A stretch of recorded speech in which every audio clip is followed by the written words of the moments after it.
It'll keep switching it up like a Nintendo Switch.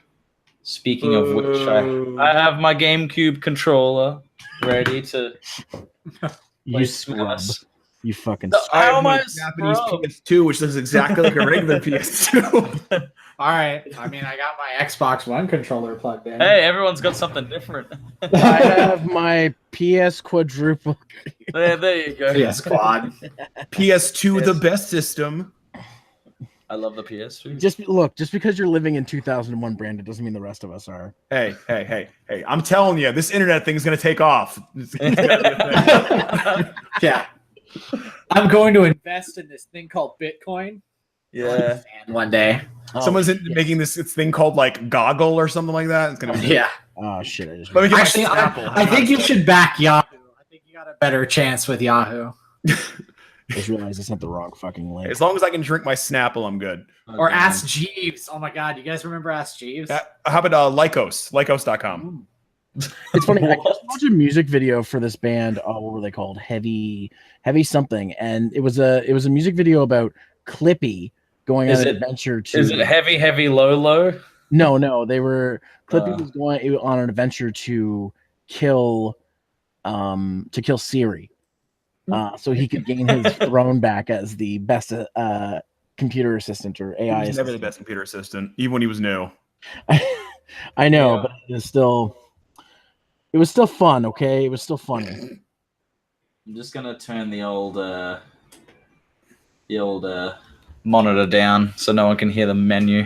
What I miss in 2001 was I miss MS DOS games. I really miss MS DOS games. So I totally fucked this up. Oh, okay. So Ask Jeeves just turned into ask.com. Yeah. That's what it is now. Okay. Anybody else remember those like Yahoo chats you just could randomly go into? They got rid of them though. MSN chats. MSN chats they just got rid of. MSN Messenger. I think it was just like called Messenger or whatever, wasn't it? And they have like random chats depending on like anime chat or AIDS chat or whatever. Just they cut those one day. They were just gone. Really? Oh, okay. I didn't even know they even had like separate chats. That's pretty cool. Oh, they did. Yeah, no, back in the day, earlier in the early 2000s, they did. But one day they just were all gone. They just, I remember I was sad. We were like, Jeez. No. We never talked about it. Every chat basically turned into porn. Like every single chat. Jesus. I mean, that's just the law of the internet, right? Yeah, exactly. But it was funny because it was the pioneer days of the internet, so no one knew that, But then all of a sudden it was like, oh, anime chat. Hey, want to fuck? I'm like, oh, this is an anime. This is porn chat. You always start on the internet with great intentions, but give it a couple of years and you eventually become porn, and that's it. That's really what it is. I've already had a what do you call it? A fanfic made about me, so that's Dude, something. Isn't it? That's when you reach peak internet. Like you get your fanfics I had one made. of those back in the day with me in Moscow. That was a weird one. No, that was a strange one. I think the time when you've hit peakdom is when someone makes a My Little Pony of you. Oh, well, that's you never didn't happened. ask for it. That's never happened to me, so that's crazy. That's never happened. Yeah. Well, the most confusing fan art I got was when someone drew me with the log and Moscow with the 1 foot tall brick wall. I was like, you flipped it. I remember that shit. I remember. Yeah, you remember? I remember. I dare. I would dare. Yeah. I would dare what happened. By the way, we've been live for the last 5 minutes. Oh, we have. All right. Oh wow! Because I screwed up my social fanfics now. It's now fucking public. It's now so. So without further ado, hey guys, welcome back to the Hunter Base Podcast live for the first time. Live. What do Maverick Hunters do when they're not hunting Mavericks? They recharge, go back to the base, shoot the shit. I'm your host with the most, Zeromaster, and with me, my co-host, most verbose, Canadian Jutsu. Hello. And special guests and friends of the show, Vegeta 3096 and Enter Excalibur, or just Excalibur. Forgot our names for a second. Excalibur. It's okay. Deciding whether to go alphabetical or just like I was like, Who do I install? Actually, yeah, Like what's where first, they V or are, X? considering where we are from Canada. I've got to go through the whole alphabet just to get to around V and X. Yeah. So, this is our first time doing this live. I don't know if anyone's going to show up, but even if they don't, there's so much to talk about. Oh my god. Oh yeah. How long since the last one? This is the last one that you were on, or the last one that I did, or in general? Like... Oh, the last one was 2 weeks ago. Oh, okay. So it's like a fortnightly thing, or yeah, we do that. Yeah, we do it fortnightly, but not the game fortnightly. Yeah, no. Of course not. So okay. So a lot of stuff has happened, especially in the gaming spectrum. Jesus Christ, it's the Game Awards happened just like 2 yeah. years ago, I actually streamed those live. Oh, did you? Yeah, I watched it live pretty much the whole time. Yeah, and it was a thing. I'll say that much. Like it's gotten better. It's gotten much better than it used to be. But like, man, it's I mean, it almost was the Red Dead Redemption 2 awards. Oh yeah, wasn't it, right? Let me just say that. It wasn't. Well, it wasn't as bad as like My Hero Academia at the Anime Awards. Oh, the My Hero Academia Awards. Yeah, the Macadamia Awards. Yeah. A lot of people busted nut those days. Ooh. Oh yeah, no, not November's over. Yeah. Hey, that happened. Yeah. I'm mad at chaps. Yeah. No, not November happened. That's true. Yeah. Jeez, that actually was quite a bit. What else? Yeah, who won again? Oh, it was God of War won. God of War won. That was. I mean, like from left field. That was from left field, like completely. Yeah. It like completely stopped the rock. What did Unreal call it? The Rockstar. It was the Rockstar tax. The Rockstar tax. Yeah. Did Spider-Man even win a single award? No, it didn't. It was robbed. That's completely stupid. It should have won at least, like, I think best narrative at least. I mean, Red Dead narrative, which it's I've looked up on the narrative because I haven't actually played the game. I was just sort of interested. Like, what could possibly be the most amazing thing that could show up? And apparently, there's just a lot of cowboys, gold and Indians, being cowboys. I think there was it really is. Robot showed up at one stage. people backstabbing one another, but yeah, no, definitely not. I guess you could say that Spider-Man was a little cliche in its story plot a little bit, but that's the closest I'd ever say. I feel like maybe. Sorry, Zero, you go. You go first. Like, I mean, I know that it was. Sorry, I didn't mean to just cut you off there, but I mean, I know it was like Spider-Man was a really good game. I haven't played it, but I've heard people say like how good it is. But the fact, like, I was just like kind of astonished it didn't win anything. Like, it's just like voice acting alone, it was incredible. Like the fact that there was, I think, 3 or 4 different ways that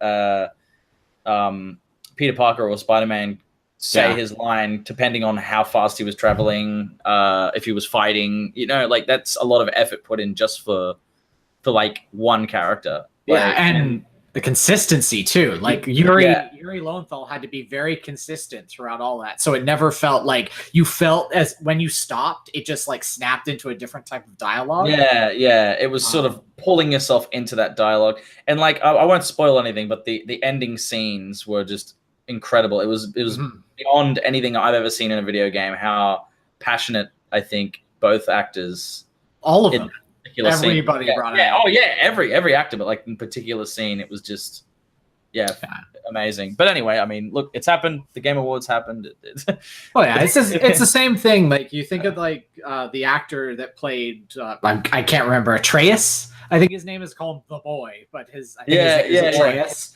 And Kratos, and Kratos themselves, like they were fucking fantastic too. Like I said, I haven't played Red Dead Redemption, but the main guy sounds like every grovelly cowboy that has ever cowboyed. Like he's doing a Clint Eastwood impression, and it's like I don't understand why this guy deserves it over some of the other people that were nominated. Well, apparently he's Irish. I guess. Oh, okay. Maybe.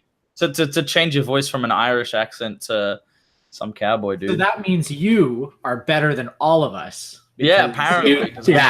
You can just hide your Australian accent. Oh, I don't know. It's pretty hard. That's what she said. There it is. But they showed some games too, like some reveals. Like, of course, the biggest one that everybody was losing their mind of, especially when I was streaming it, was Joker is going to be in Smash. Oh man. And I cannot wait to play. And the joke that I always do is I cannot wait to play as Kamen Rider Joker. It's going to be great. Yeah. No, my favorite thing specifically is the fact that everybody's like, oh, why is he in Smash? Just because he, as a Phantom Thief, stole Waluigi's invitation. Yeah. That's why Waluigi isn't in Smash. He stole it. But also, it kind of makes sense because Sakurai himself played a lot of Persona, said it was one of the best games of the year, and then he hit that whole menu and everything in Smash Ultimate is essentially based slightly on Personas. It's got a very Persona feel to it. Hell, just the flair of the game. Yeah, it's entirely. It reminds me of Persona. Yeah, I think it make perfect sense for it to be number one. I'm still hoping for Banjo. I'm still hoping. Brandon, you falling asleep over there, buddy?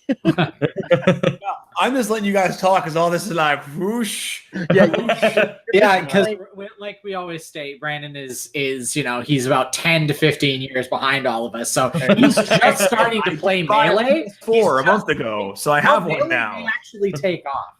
Well, he bought a PS4, like he just pointed out, so he has one. Okay. But he's just busy playing PS1 dating sims. Hey. Japanese. Thank you. But I got to play with Japanese PS2. I had it. Just a couple other things, and I'm kind of surprised that you haven't mentioned this yet because it's you, Jordan. But CTR remake. Fucking yes! I've played CTR since I was maybe probably. I mean, it came out. A wee lad. It came out when I was maybe 5, and I started playing it when I was about 6 or 7. And I know everyone knows me as the Mario Kart guy. He fucking loves Mario Kart. Oh, Mario Kart's like his jam. But I put CTR above Mario Kart because it actually requires a little bit more thinking in the way you drift and everything. It's a lot more bouncier and quicker. And I didn't play a lot of it growing up, but I keep hearing that people are like, it's a more intense version of Mario Kart. Oh, straight up, and the characters are crazy. To the 64 version of Mario Kart. I can't even go back to that. As much as it's nostalgic and it's quite a fun game for parties, it's inherently broken as a game. Well, one of the things that stuck out to me just thinking about Crash Team Racing is it was the first one that really experimented with elevation to a crazy degree. Lots of bumps, a lot of long curves and other things like that. Every course didn't feel here's just a racetrack that has a quote unquote theme of a character. You're in a sewer in one whole complete level, and then there's one you're in Egypt. It's straight up. It's also Crash Bandicoot entirely. All those levels are just based around just Crash's world and everything. It's like when Sega and All-Star Racing came out. How they it basically was it was kind of like Diddy Kong Racing with all the different kart types and whatnot. It's just another kart racing game because I feel like we're at the point where Mario Kart almost has a monopoly on the kart racing genre, unless you get, except for weird circumstances like Jimmy Johnson's Anything with an Engine, which is a hidden gem. It's really it's like Mario Kart if it was made by NASCAR Hicks. Really? Okay. What's it called? Jimmy Johnson's Anything with an Engine. It's amazing. Okay, I'll have to. What console? Is it PC or? It's. I think it's for 360. I don't know if they made it for PC. It might be for PC. But there's a cart that's like a nuke. There's a cart that's like a bathtub. Like it's That's crazy. the most redneck racing game I've ever seen, but it's amazing if you ever get a chance to check it out. I'll definitely will. I love kart races. So with the Game Awards, just like that live performance, by the way, of the DMC 5 stuff. Oh, yeah. That live butt rock. I love I mean, it was good once Ali Edwards got on stage. Yeah, the other dude was a little bit like little tone deaf. He probably like when they're, because you listen to this it. Is the first time I'm playing it. Sorry, guys. Well, no, it's more along the lines of the song is very electronic. Like it's made to be made in a studio rather than to be played live. Mm-hmm. Yeah. And I'm fairly sure that he's relatively unknown from what I've gathered. Whereas in Ellie Edwards, she helped Mick Gordon make a lot of the tracks in Killer Instinct. Remake of Killer Instinct. Yeah. So like she has a little bit more, I guess, time out in the sun. But yeah, no, that performance was really, really good. Obviously, there's the two major big, I call them the big reveals because I really feel that they're the ones that are going to get the most traction. Is the Switch is getting an exclusive Marvel Ultimate Alliance. Yeah, that was, and that's exclusive to the Switch. So that's not like it's going to be on multiple things, which may mean that Wolverine may end up in Smash or Spider-Man. Oh. Yeah, like just like thinking outside the box. If like Joker can make it in, then obviously Mortal Kombat now, really. Right, Mortal Kombat 11 is coming out. Yeah, and it's coming to Switch. It is coming. Is it actually? Yes. Well, the thing is, right before the Switch is, well, actually, sorry, when NX was its code name, there were articles talking about how Nintendo really wanted this console to be a third-party console as well. So you could have a lot of third-party. I mean, look at it. Like Crash Team Racing isn't also going to be on the Switch. That's incredible. I can play Crash Team Racing wherever the fuck I want now. I might get that in that case. Yeah. Oh, yeah, absolutely. I'm thinking maybe PlayStation and Switch. I don't know, because I love it that much. I'd probably buy it for both. But honestly, I mean, I would, because I can go to some guy's house and play it. And on the plane, I can play... CTR, like that's crazy. If the guy you sit beside on the plane also happens to be a video game fan, and also be like, hey, who wants to play CTR and not Smash Brothers? Yeah, exactly. The Mortal Kombat 11 reveal is awesome.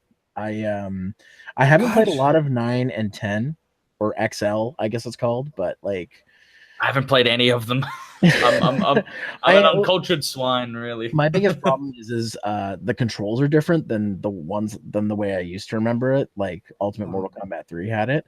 And if you change the controls in them, it doesn't change the special move inputs. So like I tried to do like Liu Kang's like little fireball thing, but I'm pressing the wrong buttons. So anyways, that's the thing that can be probably fixed with patches and whatnot, but just still hasn't been. So I don't know. So is there anything else we want to talk about with the Game Awards other than there's one game that I'm super stoked for that I wish it got more talk is the Pathless. It's made by the people that made Journey and Flower, and then obviously and now obviously they're making this new one, and it looks freaking fantastic. Like I'm just trying to think if there's anything other big. That one that I'm really excited for. Obsidian's new game, which is the future Fallout. Yeah, Fallout 4.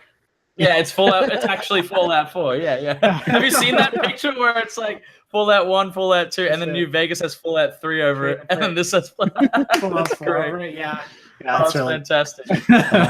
What is Obsidian's new game called? I forget the name. The Outer Worlds. The Outer Worlds. I actually really want to play it. It looks really good. And then also, I know we're going backwards in time, but they had on stage the 3 major console company. Heads of the North American divisions of the companies. Yeah. When I saw that, I was like, are they just gonna throw Banjo into Smash? Because I want that. I mean, come on now. Everybody. I was waiting for Phil Spencer to be like, so Banjo and Smash, everyone. Yeah. It's obviously going to happen. It's got to be one of the 5. It makes so much sense. He's going to have a Sony rep. He's going to have an Xbox rep. I mean, or maybe even 1 or 2 of each. And Crash has got to be one of them. I'm thinking a Monster Hunter character because of Monster Hunter would be interesting. Rathalos's inclusion. Just give us Monster Hunter. Just have his name that. I think we have enough representation from Capcom though. Yeah, I guess so. Because well, obviously with DMC 5 coming out, a Dante could be a possibility. That'd be cool, but we'd have a Dante versus Bayonetta type of thing going on. Yeah, that would be pretty sweet. Okay, so Brandon, I don't know how you feel about Smash, but just from the information we've given you, who do you want in Smash? Yeah, actually. Who do I want in Smash? Gotta get a something from 2001. Ooh, Banjo's around. Goku. He was in 2000. King Wart from Super Mario 2. Yes, that would be amazing. That would be amazing.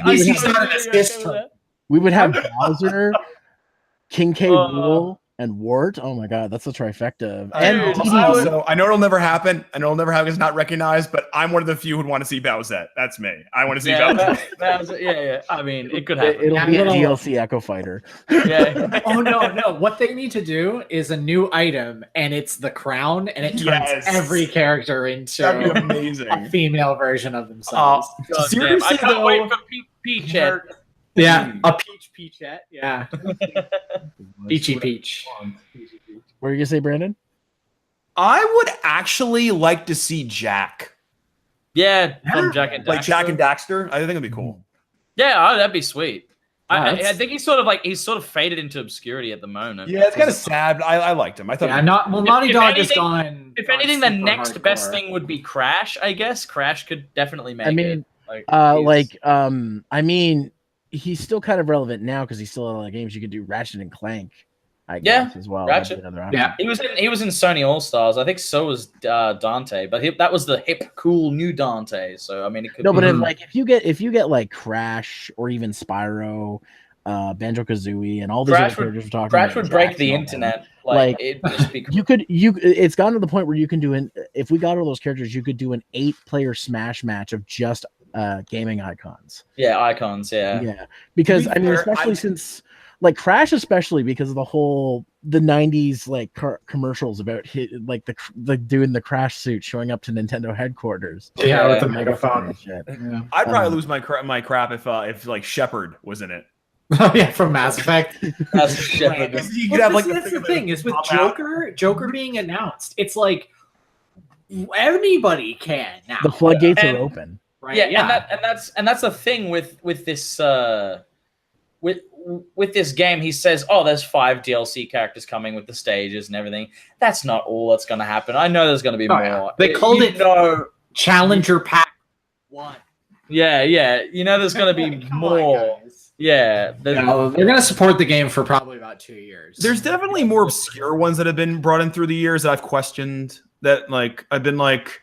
I don't know who's clamoring for Kid Icarus. Like, yeah, Kid Icarus. It's because Sakurai is like the daddy of that character. He made it. Yeah, but Ice Duck Hunt, Ice Climbers. Like, I mean, yeah. Hey man, Duck Hunt dog is amazing. I will kick your ass with Duck. No, I love Duck Hunt. He's pretty much just Banjo without it being Banjo. So I'm like, lady, really? we fit lady. Exactly. And we fit dude. You can be. Sorry. Dude. We fit dude. Yeah. So my friend unironically mains We Fit Dude. He just loves him. I'm like, don't they run out of female characters? They're like, let's have the We Fit lady. Stretch those shoulders. Stretch those shoulders. Ready to get that body moving. Praise the sun, everyone. Yeah. So, before we move on to more Smash stuff, because there is some more stuff, I had the fortunate / unfortunate chance to watch the Gamers Choice Awards. What's that? Yes, they did this the same week as the Game Awards. It's the TV gaming version. Let me guess. Was like Ninja the host or something? Or? I'll get to that. Okay. Was he with a Muppet too? Yeah, was he with a Muppet? Was he with a Muppet? The Muppet was with this award show. It's like the TV version. It's a pre-filmed thing. It's not live. Oh, I see. Like they filmed it ahead of time because Ninja's there, and I'm like, wait, Ninja was just at the Game Awards. Are they like flying his ass all around the world to get to these things? Or actually, yeah, probably. I mean, it's Ninja. Yeah, I wouldn't be surprised. Who's Ninja? So anyway, exactly. He's a very popular Fortnite streamer. Yeah, he's a really popular streamer. Fortnite's still a thing. Damn. Yeah, it will be for a long time. So one of the hosts is Carrie Keegan, and oh god, the entire time was making it hard to watch this thing. She's so try hard and cringy. Like she's a female gamer, guys. But girl gamers. But you know what you have like the thing about this entire Game Awards, it's like people who don't understand how gaming works made an award show. That's what. Yeah, that's physically unbearable for me. Whereas usually. The Game Awards, Jeff Keighley has been in the industry for years and years, and that's there. Oh yeah. This was like my kid likes video games. I should watch this thing to understand more about those video game thingies. That's what. Yeah, but it's not like Terry Crews level of like I have no idea how to build a computer. I'm going to ask the internet to help me. I'm glad you mentioned Terry Crews. Oh, okay. Because let's get to some of the awards. He won Celebrity Actor Gamer of the Year. Oh, really? So, and that was the first award that There's an award called Celebrity Actor Gamer. Now, these are all 100% voted by people. These aren't judged. Reaction. There's an award for that. The other participation is awarding as well.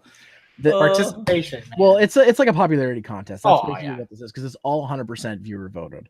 But I do want to say the one thing that was really, and I may get to this at another podcast rather than this one, is this thing was presented and sponsored by Overpowered. If you don't know who Overpowered is, they've been getting a lot of controversy lately because they're the people who make the Walmart gaming PCs. That are not only the wrong spec and overpriced compared to other pre-built gaming PCs, they're using questionable parts in them. So a lot of people ordered these computers on Black Friday to get kids for Christmas, and there's a lot of problems. They're not doing so well right now, and they're the ones promoting this award show. Whoopsie. So they had this room called the Walmart Gaming Room, and I saw these people. Oh my god. That's a meme in itself. The Walmart Gaming Room. I'm like, I can't believe it. And I could see the PCs. The Walmart Gaming Room would probably have that anything with an engine game in it. And here's the funny thing: I had all these PCs set up at these stations. On top of each PC is a PS4 Pro. So I kind of feel like just the LEDs in the PCs were on, and they were hooking up PS4. As far as yeah. I mean, the PS4 Pro is a fucking strong console, so I mean, like, yeah, that's just crazy. When I saw that, I'm like, oh my god, this is going to be a train wreck, and it kind of was. Gee whiz. So a couple of other things I want to talk about. One thing that's nice about this award show, Spider-Man won some awards. Cool. It got Action Game of the Year. All right. Yeah, I mean, it got Best Voice Actor for Yuri Lowenthal as Spider-Man. Okay. I mean, they won something. It's not like official game awards level, but I mean, it was something. That's definitely something you could. So here's one that was a shocker. Sports Game of the Year was won by Rocket League. Again, it's been out for like 3 years. How does that work? Here's the thing: they don't have to do new games. It could just be any. For example, that sort of makes it Overwatch wins 50 For times. example, most iconic game or whatever it was called was won by Super Mario Brothers. So. Which one? There's like 28,000 of them. I don't know. It must have been the original. I mean, okay, the most iconic game. So they had a lot of celebrity hosts in this one, and including in the VR room was Tom Green, and holy shit, he's old now. Tom Green, wow. Man, he was old back in the fucking 90s when he was relevant. But man, it was like him in the VR room with Ninja and a couple other streamers who I didn't know. And a Muppet. Yeah. He kept coming back to this VR room, and like it's come on, Jeff really won that Muppet in his freaking Game Awards, and they only got Pepe. I mean, when I heard Pepe, I'm like, wait, the frog, the meme, and then I'm like, oh wait, the Muppet. And the entire time they kept coming back to these VR room things, I'm like, Tom Green is trying really, really hard to understand what's going on. You mean you're in the game? What? Can I put my finger in it? Because that was usually his random humor. So right after that, VR Game of the Year was won by Beat Saber, which actually I was surprised by. It's actually really fun. I've tried it once only, and I was like, wow, I could do this probably for another 5 hours somehow.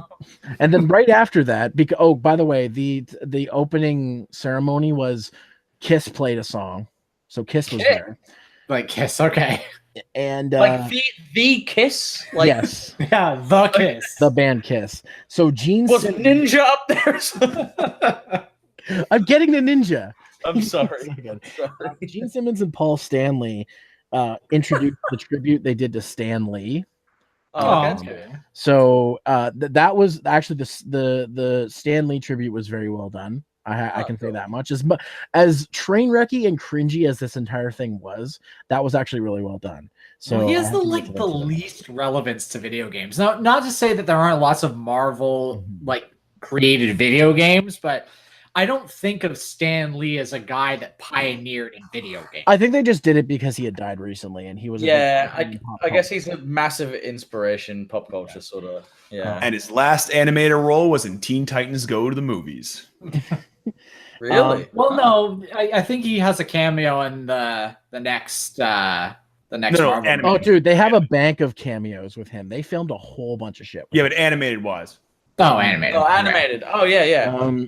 So the next award, the Supernova Award, which I didn't understand what it was. I guess it's like a popularity contest award, like who's the best. Ninja won. Yeah, look at this. Yeah, that is. I know you don't. We'll explain Ninja later for you in like a 2 minute. You're still in the year 2001, so who is? You don't even know what a Twitch is. What is the streaming you speak of? Yeah, what is streaming? Can people see us right now? Oh my god! We're recording on this new thing. If you look at the anime pictures behind him, he does look like he's lost in the Hey. This is like 2002. This is like 95. Leave me alone. So he's further back. Yeah. Speaking of Ninja, though, this award show was essing his D so hard, and you could see Ninja just trying like the entire time not to break down and cry, or let it go to his head, or like just like not like have a mental breakdown, because like he's just like, why? I think there's a look on his face like, why am I even here? Yeah. But they are essing his D so hard. Yeah, and he's trying really, really hard to look interested. Yeah, semi-professional. It feels like, yeah. And you know what? Kudos to him, because I'm sure he's been worked hard all week because of this shit. Like, honestly, I don't have a problem with him at all. I think he's very oversaturated. He's oversaturated this year. Next year he probably won't be. He's the face of gaming at the moment. I will say he didn't win Streamer of the Year. Oh, was that like that went to Tim the Tat Man, who I've never heard of. Oh yeah, that other guy that plays with Ninja. Yeah, he's some Ranger guy with tattoos everywhere. Also Spider-Man won Best Character as well. I mean, it's Spider-Man. Celebrity musician gamer. Yes, this celebrity musician gamer. Was Serge Tankian from System of a Down for some reason? No. It was it's Panic at the Disco guy. No, right? It's gotta be him. I thought it was going to be Post Malone because he was one of the people, but no, it was Snoop Dogg. Snoop Dogg won. Well, he hung out with Spyro. Of course he did. So straight up, quote unquote, hung out with Spyro. And Spyro's he's like, "Hey, light my fucking joint, man." So just like the Game Awards, this had game reveals and like advertisements and stuff too.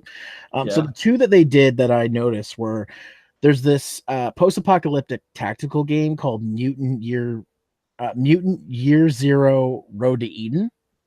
Yeah, which looks kind of neat. Does it stand for anything? Does it have like an anagram or anything like that? I don't know, but apparently people said it's like XCOM and Fallout put together. So everybody's that game. I know that. Yeah, it's like you play as like some fucking pig thing, and I saw a trailer for man. There's a duck. there's a bird duck man that can fly, and then you play as like a chick with horns, and I guess.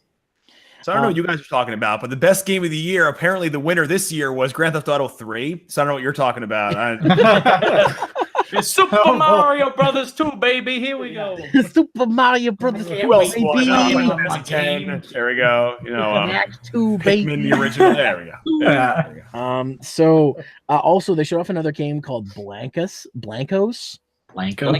which is they explained as an MMO party game. What, like partying? Like Mario Party MMO? I have no idea, but it looks weird and very, very much like you walk around like a JRPG and then just hang out with some people's houses. It's supposed to also be Toys to Life too, so it's what somebody saw. Hey, we got Skylanders, we got Fortnite, we got Mario Party. Let's just put them together, and there we go, $100 million.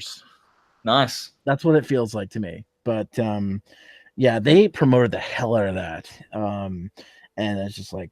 Whatever. Oh, okay. So this award kind of took me by surprise. Best college gate for gamers, or best college university for gamers. Okay. Our boy SCXCR's Ohio State won. Oh. So there you go. Was it just like? Is it for just a place of learning, or do they actually have games to show? Ones that promote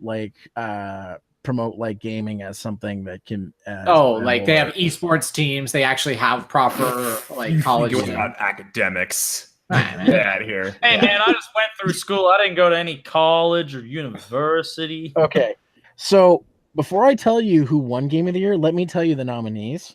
Oh yeah, please. I want to guess. Black Ops 4, Blops, yep. Overwatch, okay, yep. League of Legends, all right. Monster Hunter World. All right. Hey, a game that came out this year. Yeah, oh, sweet. Yeah, okay. Yep. There's a second one. The God of War. Fortnite. The most surprising, Celeste. I mean, yeah, apparently it's really good. I haven't got it yet, but I'm tempted to get it like right this second because it's really good. And the one that won Game of the Year, surprising almost no one, Fortnite. Yeah, of course. So. Yeah. But Fortnite won maybe 2 awards at the Game Awards. Never like biggest. What was it like? Best shooter. I think they might have won. Did it win ongoing? Didn't it win ongoing game right now too? Overwatch. There's no word for most cringy commercials. Fortnite wins. Which won that again? I thought. No. Sorry, they didn't. It was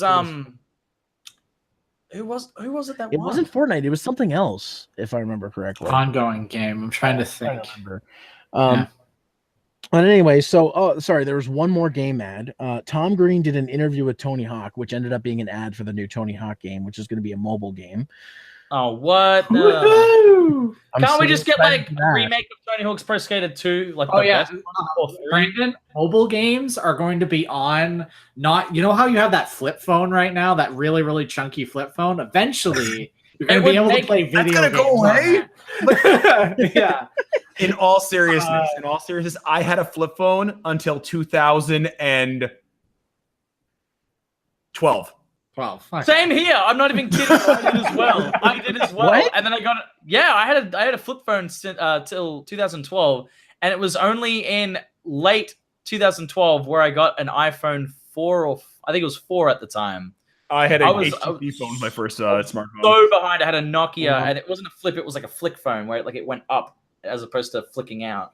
I had a flipping out one. So nice. They did a bunch of awards that weren't on screen, like best fighting game, Dragon Ball FighterZ. I mean, of course. Best RPG, again, Monster Hunter World. Why do people keep saying this is an RPG? Well, it has RPG elements. But I was going to say, what other game was going to win? RPGs, I wouldn't really consider it an RPG, honestly. Like Octavarium? An action RPG. Traveler? And then the last thing I have here is that Terry Crews is the best hype man, because they had him on stage several times. Who's Terry Crews? You know those, that's like, oh, look at me, I'm the Old Spice commercials. We got the Old Spice. Okay. Yeah, Old Spice. Old Spice body wash. He's also in District 99, and he's fucking good in that. Oh, he was in that? Yeah. Really? Yeah, he's one of the main characters in District 99 with Is that called with Andy District Samberg. The television. Oh, I may be saying the name You're saying wrong. the movie District 9, but there's I forget the name of it, but I know what you're talking about. A new season. Oh yeah. Sorry. Yeah, it has a different name. But I thought District it's something 99 was something 99. Brooklyn Nine-Nine. Brooklyn Nine-Nine. There you go. Yeah. Okay. District 99 or District 9, I think was that movie. Movie with the alien dude or whatever. So let's get to the juicy stuff. Let's go back, throw it back over to Smash Brothers, but not the game. Let's talk about the fan fiction that our boy Canadian Oh my god! Did you know that that Smash Brothers has the biggest piece of literature in the world, like the fanfic of it? Yeah, oh yeah. No. He's reading the longest fanfic ever made. Like how many months? Like 6 months. It was like back in June I started reading it. I'm the one who told you about it, and you actually read it. Like, why? I was like, so for those of you who don't know, CJ here has been reading the longest fanfic ever made, which is a Super Smash Brothers fanfic. And are you even halfway through it? No, I'm not even halfway through. Oh my God. Can you just tell us what's going on right now in the story? Okay, so you have to understand that this guy, he has a self-insert character who is like the catalyst for everything. His name is Chris. Damn it, Chris Chan! It's Chris Chan! No! I can't do this right now. I was waiting for you to say what? He'd have more character if he was Chris Chan. He would. Right? Yeah, because his own house he is probably the blandest white piece of toast that I have Super Smash. had the wonder of reading about. Fucking Sonichu, Please put Sonichu in the game. In Smash. Please put Sonichu in Smash. Wait, is there a Pikachu hat and a Sonic body you could use for your Mii fighter? You could just name it. I'm sure you could make it. So awesome. I'm sure there is. I would main that. Jordan, you are too happy to try maining. I main Deku in Smash, so there's that. Yeah, but yeah. So right now. He seems to have favorite characters. Like Lucario seems to be like his favorite he's a Smash character. Okay, that's cool. And him, Lucario, and Pit are like on this quest right now to free Palutena from the dark energy. I think, and when I say the dark energy, I mean the evil energy. Like that evil energy. So like Duo has come back and he's fighting with them to save Palutena from the evil energy. And Chris he has like an evil side too. Like think of what's that thing? Steven Universe? Not Steven Universe. The evil ex-boyfriend's guy. I'd rather Scott Pilgrim. Scott Pilgrim, thank you. You know, there's Nega Scott. He's got Nega Chris. Nega Chris is actually Nega Chris actually has more character development than Chris. So hold on. Wait, Nega Chris. Hold on. Would Nega Vegeta 396 be somebody who's actually up to date? Well, no. That's the thing.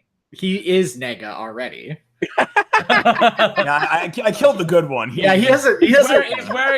wearing the black shirt. Couldn't have two of me. Yeah, he's wearing the black shirt. Like he's not trying to hide, guys. He's hiding in plain sight. But from what I gathered, because you have to understand that they seem to have like 5 different stories going on right now, and I like to point out Chris's story because clearly this is the one that he spends the most time on. Like Kirby, Pikachu, and Jigglypuff are off doing something right now. The whole cast of Final Fantasy IX apparently is off doing their own thing. Like he just started like. He's inserting characters that aren't actually part of the Smash universe. He's inserting any video game character that can be a part of it. Nintendo should hire this guy. It's so weird. They probably have. It's like he's like, I want to write a Final Fantasy IX fanfic, but I don't want to not write my Super Smash Brothers fan fiction. Yeah. So he writes Final Fantasy fan fiction into his other fan fiction work. So it's we're like fan fictionception. Okay. Yeah, we're hitting layers of fan fiction here. Where like I guess he picks up a game or something like that. Like, because it's 10 years. This thing is 10 years old. It's got 40 million words in it. It's so bloated. Hold on. How is it still continuing, or is it? He is still writing to this day. Oh wow! And so he's inserting. I'm assuming Joker's going to be in then soon. Oh well, like, and if he isn't already, I can actually tell when new games come out because those characters that he must be playing at the time get inserted around the time that a game comes out. Because you have to understand, he's been writing this fan fiction for 10 years. And I was telling the guys this before you joined, but the craziest thing is he has somehow kept his writing style for 10 years. It has not improved. It hasn't gotten worse. It has stayed consistently. Like insane. Gone down or up. Like, if he describes something as sneakily anymore, I will find him and strangle him. Sneakily, Chris went up to. Can we control F and find for sneakily and see how many times sneakily has been. Okay, Brendan, what is sneakily in Japanese? Sneakily, gee, that's gonna be different. Let's just use sneak because you have sneaky and sneakily, and two different things. Let me see. Like he loves the adjective noun like spacing. Everything needs to have an adjective in front of it. He never just says the noun. The very large man. Sometimes you just have to say Chris. Chris doesn't need to be described every single time. He has to. What if his appearance changes? Like he gets a haircut. Yeah, okay. So basically, because you've written 10 years worth of there's material. the onomatopoeia way, and there's the word way. Because the onomatopoeia way is koso because it's making sneaky like sounds like koso. Oh, okay. That's sneakily. Yeah. Koso. I know there's two different words: sneaky and sneakily. Can we just go back to sneakily? I don't know about koso. I'll get that on a shirt. It's like how they have different sounds for animals over there. Yeah, like Pikachu is an onomatopoeia. Yeah. All the Pokemon and everybody speaks English. Like they just are either able to understand Pikachu, or that the author is like, fuck it, I'm just gonna have him speak. So Link is speaking perfect English, but he's really just going scat. Maybe that has not been explained, so I don't know if they're actually speaking. Like this is like, an interpretation of Mass Effect where the characters have auto translators in their heads where everybody's speaking their own languages, but their auto translate. That's what happens in Mass Effect. I thought all these spooky fucking aliens just speak English. No. They mentioned it like one time. They have the translators. That they have these auto translators that are part of their biotic implants. Keep in mind, BioWare also made a set of Star Wars games, and they don't explain that shit in Star Wars. How everyone's like super like fucking multilingual in Star Wars. Like you're not like languages in Star Wars just when you're born. Actually, that's something. And I have a feeling the reason why Commander Shepard and the crew haven't actually like come up yet is the fact that I think I'm still in 2004 era of games. Right. Wow. There was a Spyro arc that I just finished up. Actually, Spyro and Cinder were apparently like big kids. Not Cinder from Killer Instinct. Cinder like the Spyro character. Oh, okay. Yeah, the chick, the girl, his token girlfriend is a strong independent dragon that needs no Spyro. Did it make you want to play the new Spyro trilogy? Yeah, to get an actual properly written Spyro again. Yes. Oh. Yeah, they did not. He did not do Spyro very much justice. I guess it was one of those things where maybe because he gave a lot of time to Crash. And Jack and Daxter, and then he introduced Spyro. But he must have not liked Spyro that much because he didn't really delve too much into his character all that much. He just sort of came off as this like emo. The scaly perpy. Yeah, you have to understand that the overarching story, from what I gather, the the overarching story is actually kind of similar to how the adventure mode works in Smash. So, praise this guy for creating this. That the dimensions have crunched together, and Chris is there as the sole little. I guess he's from the human world. Well, he's the Kirby that survived the calamitous of all of them being so is he together. Captain N the Game Master? Yes, actually, I would compare him to Captain N. That would actually be the smartest comparison. That he's the one that brings everybody back together, like you said, the main character, the player character. Every time a fight breaks out. Chris has to set the rules. Which I'm like, wait, if you're the savior of the world and you get to create the rules, why don't you just fuck over everybody?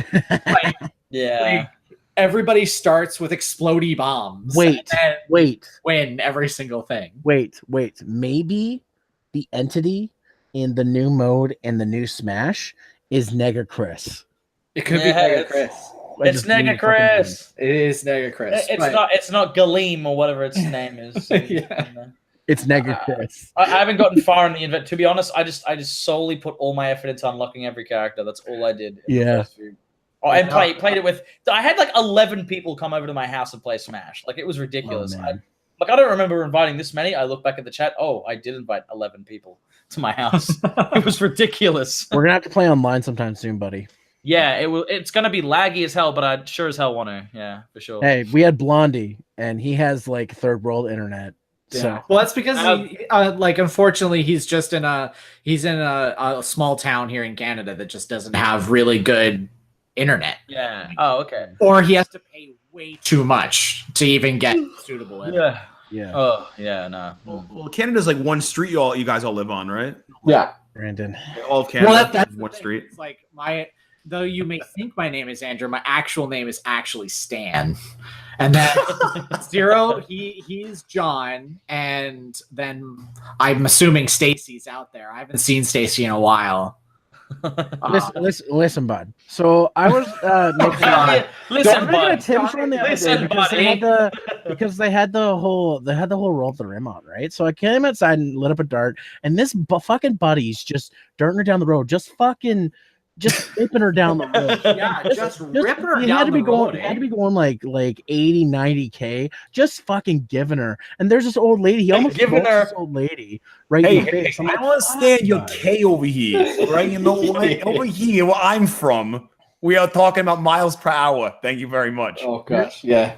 No tails. I always forget that you're a New Jersey person who lives in California. Hey, it's true. So basically you have somebody smack your face and then go surfing. It's like a mixture of All right. You know when someone is from New Jersey, when Jersey has 7 syllables in it. Joy. All right. Well, now that we've all shown our stereotypical accents. Yeah.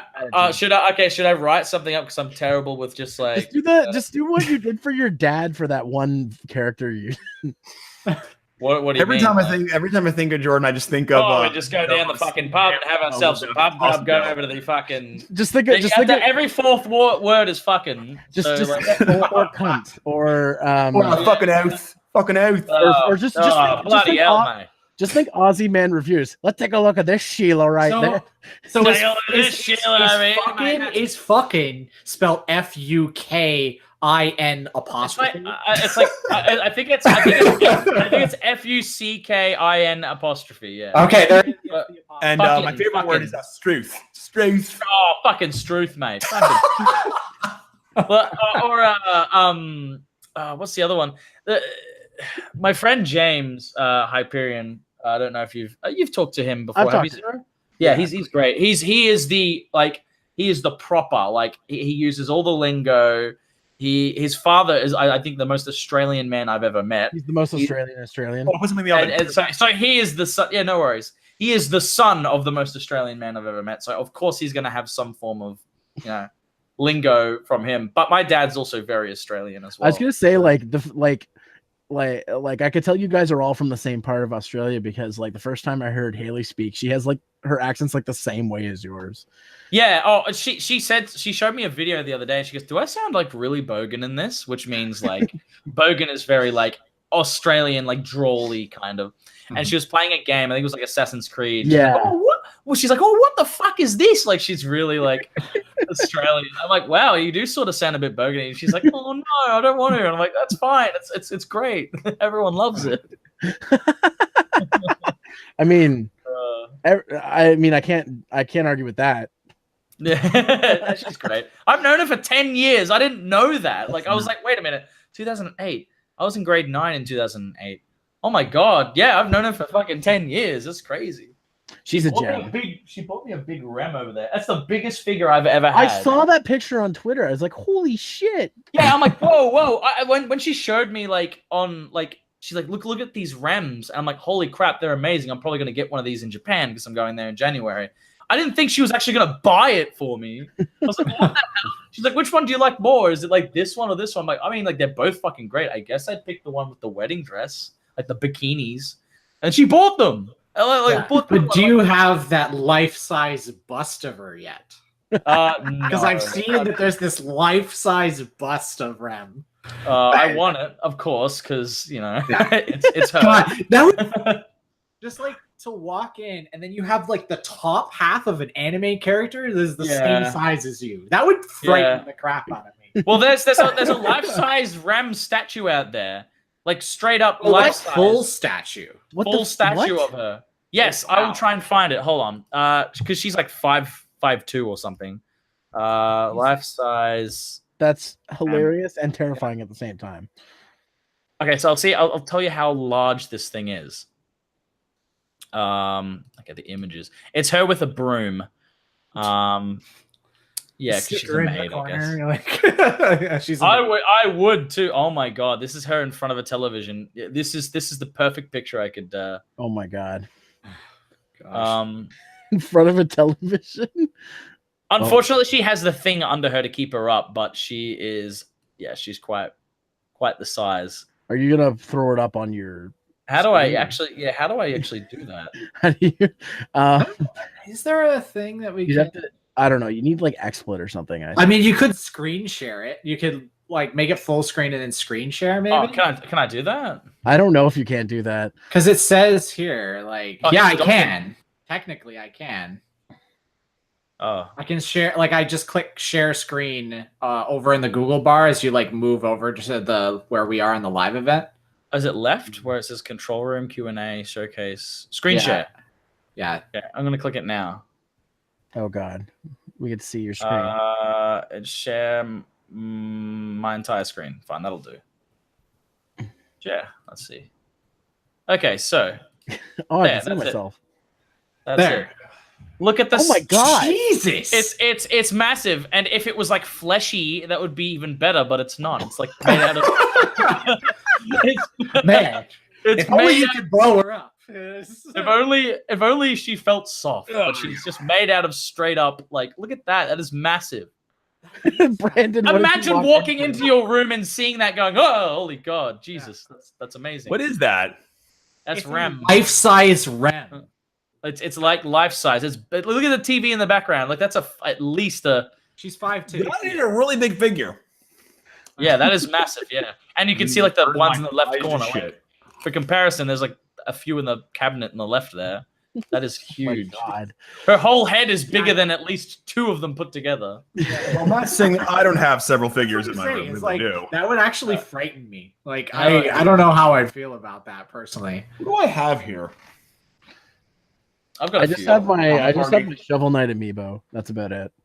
Oh hell I've got mine back here too. Well, I have this, which is probably my most amazing pickup of the past year.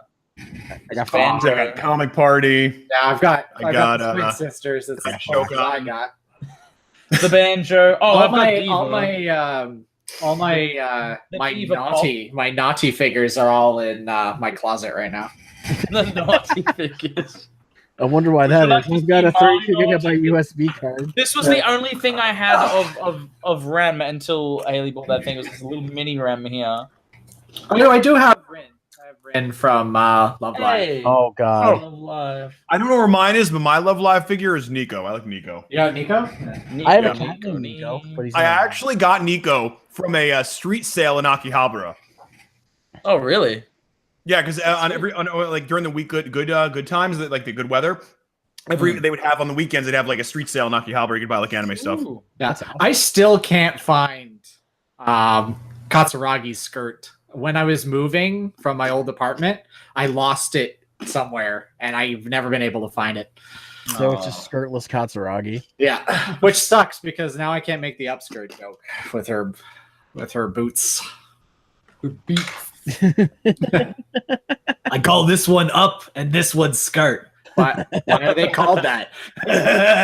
So you say that I'm behind. I'm in 2001, but this game I just bought off of eBay is from 2002. So, but it's a PS1 game. One game. Shut up. That's crazy. The future. Okay, speaking of games, did you guys hear about? Oh man, did you guys hear about how it's getting worse and worse for Bethesda and Fallout 76? Like, I thought you were going to segue into like the PlayStation. I haven't played 76 and I've only played 4. Wait, man. So, for those of you who don't know, Fallout 76 is the new game for Bethesda. It's supposed to be like an online version of Fallout with like no human NPCs. The only NPCs you find are regular people. It's been train wreck. How is it different than 4? Because I played 4. So here's the thing. There's no difference. They took the Fallout 4 game code and pasted it into this new game to the point where there's a bug from Fallout 4 that's not fixed that is in the new game. Oh, classy. Yeah. So yeah, it's gotten. Long story short, it's become this massive problem. It's now to the point where people are like, okay, Bethesda games having bugs isn't cute anymore. It's now annoying and frustrating, and I can't play my game. Well, no, it's mostly due to the fact that, like, for the longest time, when it comes to Bethesda games, unofficial patches come out as mod clients, right? So you can mod Fallout 4 with unofficial that fixes a lot of these issues that they haven't. However, Fallout 76 has a different model because it is an online experience. The only thing that you can quote unquote mod are aesthetic things. So what that usually means is like you could change the texture of one of the robot handymen that walk around, because that is only cosmetic for you to see, not for the rest of the people to see. But right? you can also spend 1,800 atoms to get the color blue for your power armor. $18 to change the color. But that means that I can't install my favorite Kill Children mod. No, that's the thing. That's not every Bethesda game. Well, there's no children in the game anyway for you to kill, so the mod would be useless. It's so annoying that you can't kill them in the original game. It's like, sorry, we're immortal for some reason.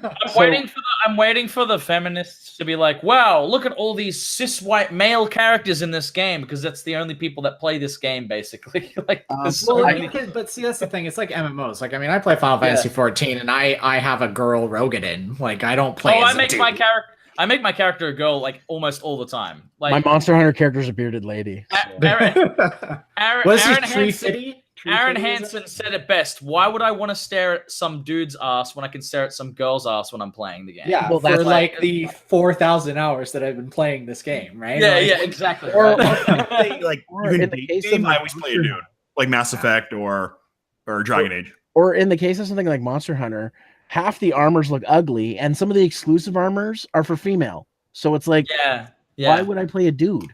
Yeah. There's like one armor that I like more for the dude in a Monster Hunter world, at least. The only game I played a chicken was Fractured But Whole. That was the only time I played a girl. You played a chicken? No, a chick. A chicken. Wait, were you a man that identified as a girl? No, I was a heterosexual, cisgendered girl. Oh, okay. But you identified as a chicken. That was the king. That was the king. Is what I do. Gotcha. So the reason I brought up Fallout 76 is not because of the train wreck of the game it's the train wreck of the things surrounding it. And basically, the main thing to get in with this is, with the collector's edition, they promised that it was supposed to have all these things, including this like tote bag that was supposed to be this like really nice bag. Yeah. And people basically got like plastic bags is what happens. So the first thing that Bethesda did is, we're sorry about this. Here's 500 atoms, aka here's $5 in-game dollars. It's $5. So when that Go didn't pick work, yourself up something nice, like this camo. Yeah, you're about a fifth of the way there to get your suit blue. So the other thing is that pictures came out that people who were reviewing the game got the real bags, so that people would see those reviews and be like, oh, so it is a real bag. Wasn't that way when the people got it. So more people complained, and then so what happened is Bethesda finally said, okay, we're gonna get the bags. All you have to do is submit a support ticket, and we will send you the bags when they're available. And this is the part that is, this is the worst. This is like the icing on the cake for how bad this shit cake is. The bags, like the physical bags, or what? So anybody who submitted a support ticket, what, like, can you define bags? Because Brandon doesn't really understand what you mean. It looked like a gym bag, like a really nice gym bag. Oh, like a physical one you get. And that's the one they said or is they it in game? send out. No. No, it's physical one. Oh, physical. Okay, all right. So they said yes. So they'll have this bag, and basically they got a trash bag, is what people got. Like it was like a plastic bag. So I mean, the poetic justice of it all, though, is that Bethesda sent trash bags to everybody. So everybody who got it submitted a ticket because Bethesda said they'd send them eventually. Someone noticed they could see every single ticket, including people's credit card number, address, full names, and other information. And they said to Bethesda, I don't think I should be able to see this. And oh boy, they fixed that fast. They were just like, oh, fix it. And then they didn't acknowledge that they made a mistake. They just, someone on the forums like, it's fixed, guys. Well, okay. I'll see if we're going to talk about like sad things in video games this year. The saddest thing that I think happened, bar none, was the death of Telltale. That really made me sad. Oh my god, that sucked.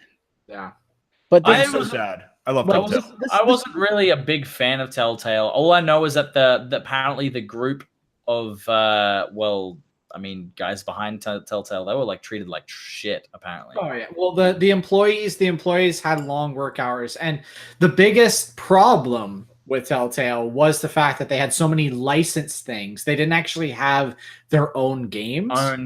It was the Wolf Among Us original? No, it's actually based off of a comic book. Really? I didn't know that. Okay. Yeah. It's like it's sort of like it follows in the suits of the Grimm's fairy tale type of thing, no, but they like sort of Once Upon a Time, basically. Yeah, where they sort of put them in a different setting. But I know it's based off of a comic book. But it's different than Once Upon a Time. Yeah. Oh yes. Yeah. So the thing with this whole thing is like, I could think of other things that happened throughout the year, but even Diablo Immortal, bad controversy is not even close to all the stuff that's been happening with Fallout 76. And the nail in the coffin for them is Obsidian's new game. I think. And it's just Obsidian's new game. The original creators, the Outer Worlds. Yeah, the Outer Worlds. They're the original creators of Fallout. And they even list themselves as the original creators of Fallout. Which that was a big kick in the dick for Bethesda. That was just crazy. I love that. It's just all that other stuff. I'm just like, wow, this is bad. And now people's information got accidentally leaked because somebody fucked up at Bethesda. It's just, it can't get any worse for them. Like, it can't be any worse for them right now. Like Elder Scrolls Online was a train wreck, but this is like a train Elder wreck. Scrolls Online has actually become a relatively well-respected MMO now. It took time for it, but this is the thing: is like when you create it really feels from what I've seen when people are playing Fallout 76, is it just feels like an online mod for Fallout 4. Mm-hmm. That they created something that allows you to play online, and that's it. That's all they did. They didn't change anything. They wrote a little bit of random lore. But it's even glitchier than Fallout 4. Like that's the thing that's interesting. It's because the servers, just like every MMO when they first launch, they end up being, they're like, oh, what do you mean millions of people are going to be playing on our servers all at once on day one? Better put it on better make that server a potato. I'm just gonna grab my phone. I'll be back in a sec. Yeah, sure. I haven't seen it for a little while. But like it's just like all of this conglomerated at once for them, and it's just like a multi-train wreck is what it is.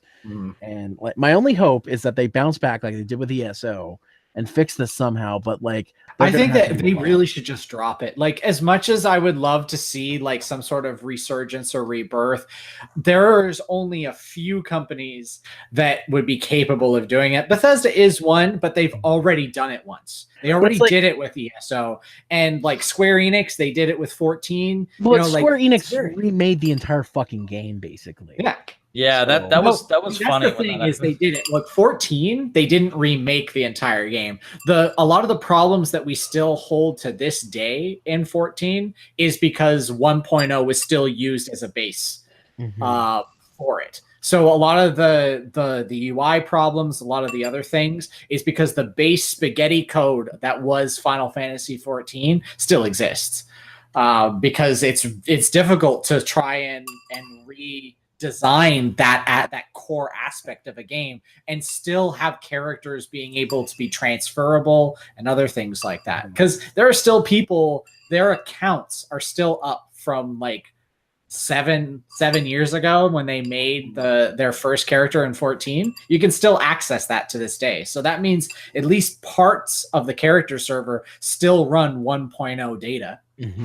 So that means the game itself doesn't. And that's the thing, is whenever you have a bad base, it's still going to haunt the game even after it gets a resurgence. I'm sure that people that speak about that play ESO a lot more will have the same thing like I say about 14. I played 1.0, I played into 2 and 3, and now there's a new expansion coming out for 14, but I can tell you the shadow of 1.0 is still lingers over the game.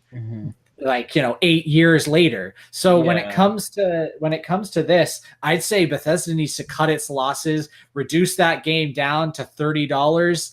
That's being incredibly gracious, and then just put all of their concentration into making sure Elder Scrolls 6 is fucking perfect. I think I said it before that one of the things that people have pointed out is this engine's just too old. Like that they're using, it's just too old. They're just they're making the graphics better, but they're not improving how the engine works. Some people, and I kind of agree with this, said they own id, so why don't they just use id Tech 6? Because I think that would be a better fit for something like Elder Scrolls at this point. Because like if you look at Skyrim, you could put a plate up to the wall and skip half the game. You shouldn't be able to do that. Like it's ridiculous. But like speedrunners, who knows at this point what's going to happen? I mean, like that's the thing, is like a normal player of these games they would maybe accidentally stumble into some weird shit, because everybody's played Skyrim. I've had the flying saber-tooth fucking tiger that you stab it and then it helicopters and just disappears, and you're just like, what the fuck was that? But like those are little anecdotes that happen. It's sort of the same thing when I played Dragon Age Inquisition. There was this dragon that I was fighting that fucking disappeared while I was fighting him. Then maybe half an hour later, while I'm doing another quest in a river, he morphs through the ground and comes after me. Whoa, what? That's crazy. I wish you would have captured that. That would have scared the shit out of me. That would have scared the absolute shit out of me. Like I thought I like repelled him or something. So I went, and then this rainbow dragon just like he morphed out of the river and just murdered everybody. And I was just like, oh, okay, so this happened. But like I said, that should be an anecdote. It shouldn't be the fact that I watch a speed run. You're like, wait, how did they beat Oblivion in 2 minutes? And then you realize that they somehow tricked the game into warping them to the final boss because of how things work. Like the Pokemon any percent speed runs like that is you trick the game by overloading its memory. and then it just dumps you in the final. Doesn't Ocarina of Time as well do that? Like, it was one of the first like very you can, like backflip into like Ganon, the final fight with Ganon, basically. Yeah, you backflip and make the game think that you've backflipped into Ganon's cutscene or something. How though? So it's by overflowing its memory with like garbage and things, because you can replace items quicker than the game can register or something like that.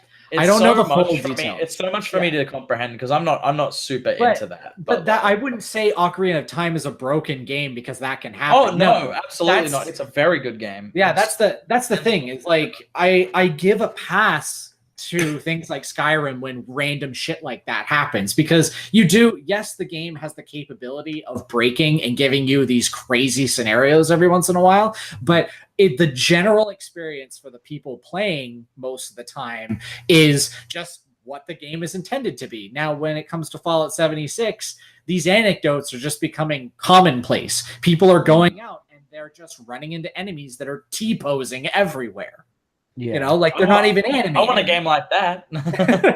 Well, trust me, go on to Steam. There are alpha games that have just up your alley when it comes to that type of stuff. I'll be an alpha forever. I'll grab one of them. Like hell, the reason why we like Goat Simulator so much is because it's broken. Yeah, that's true. So I want to quickly change gears from gaming to something anime related, because there's something big dropped in the anime industry recently. So for those of you who don't know, Netflix has been acquiring some shit. So they acquired terrible stuff. Oh wait, okay. No, if you call Neon Genesis Evangelion and Cowboy Bebop, they acquired Neon Genesis Evangelion, and I think they are making a Cowboy Bebop live action movie now. Yeah. So. They also acquired Ghost in the Shell, and they're making a third season of Ghost in the Shell standalone complex. So, wait, what? They're actually like making a third season. It's not exactly a third season, but it seems like it's taking place in the universe of that Ghost in the Shell. That show. Complex is one of those 3 series that cures insomnia. It's like standalone complex, Witch Hunter Robin, and Wolf's Rain. Like, just they put me to sleep like that. I like Witch Hunter Robin. I was invested in Witch Hunter Robin. I will agree with you. Like episode 7, I was like passed out anytime past that. So the biggest reason I wanted to bring it up is because in the last like decade, there's been no good legal way to get some of these older shows. Like Evangelion's the biggest one.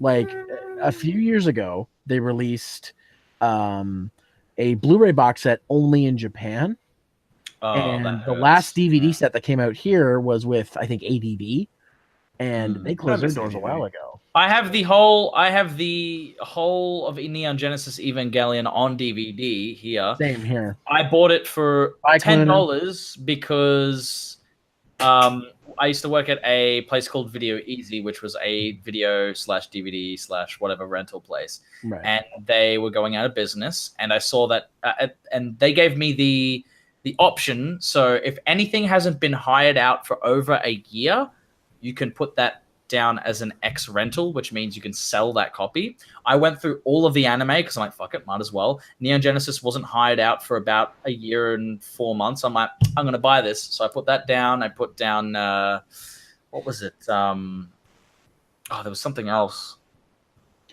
But basically, I think Full Metal. Like the OG Full Metal? Like not Brotherhood, like the first. No. I think it was Full. Is it Full Metal Panic? Is that what it's called? Oh, Full Metal Panic. Yeah. I think I got Full Metal Panic. Crazy bitch. Yeah. And then I also got. God, what was the last one? I can't remember what the last one was, but I got a few of them that haven't been hired for a while, and then most of the rest of them were. In any case, the reason I brought it up is because Netflix hasn't had the best relationship with the anime community, especially since they won't do simulcasting. Yeah, that's the biggest problem is the simulcasting. Like, so they have good anime. I'm sorry, but Violet Evergarden is fucking fantastic.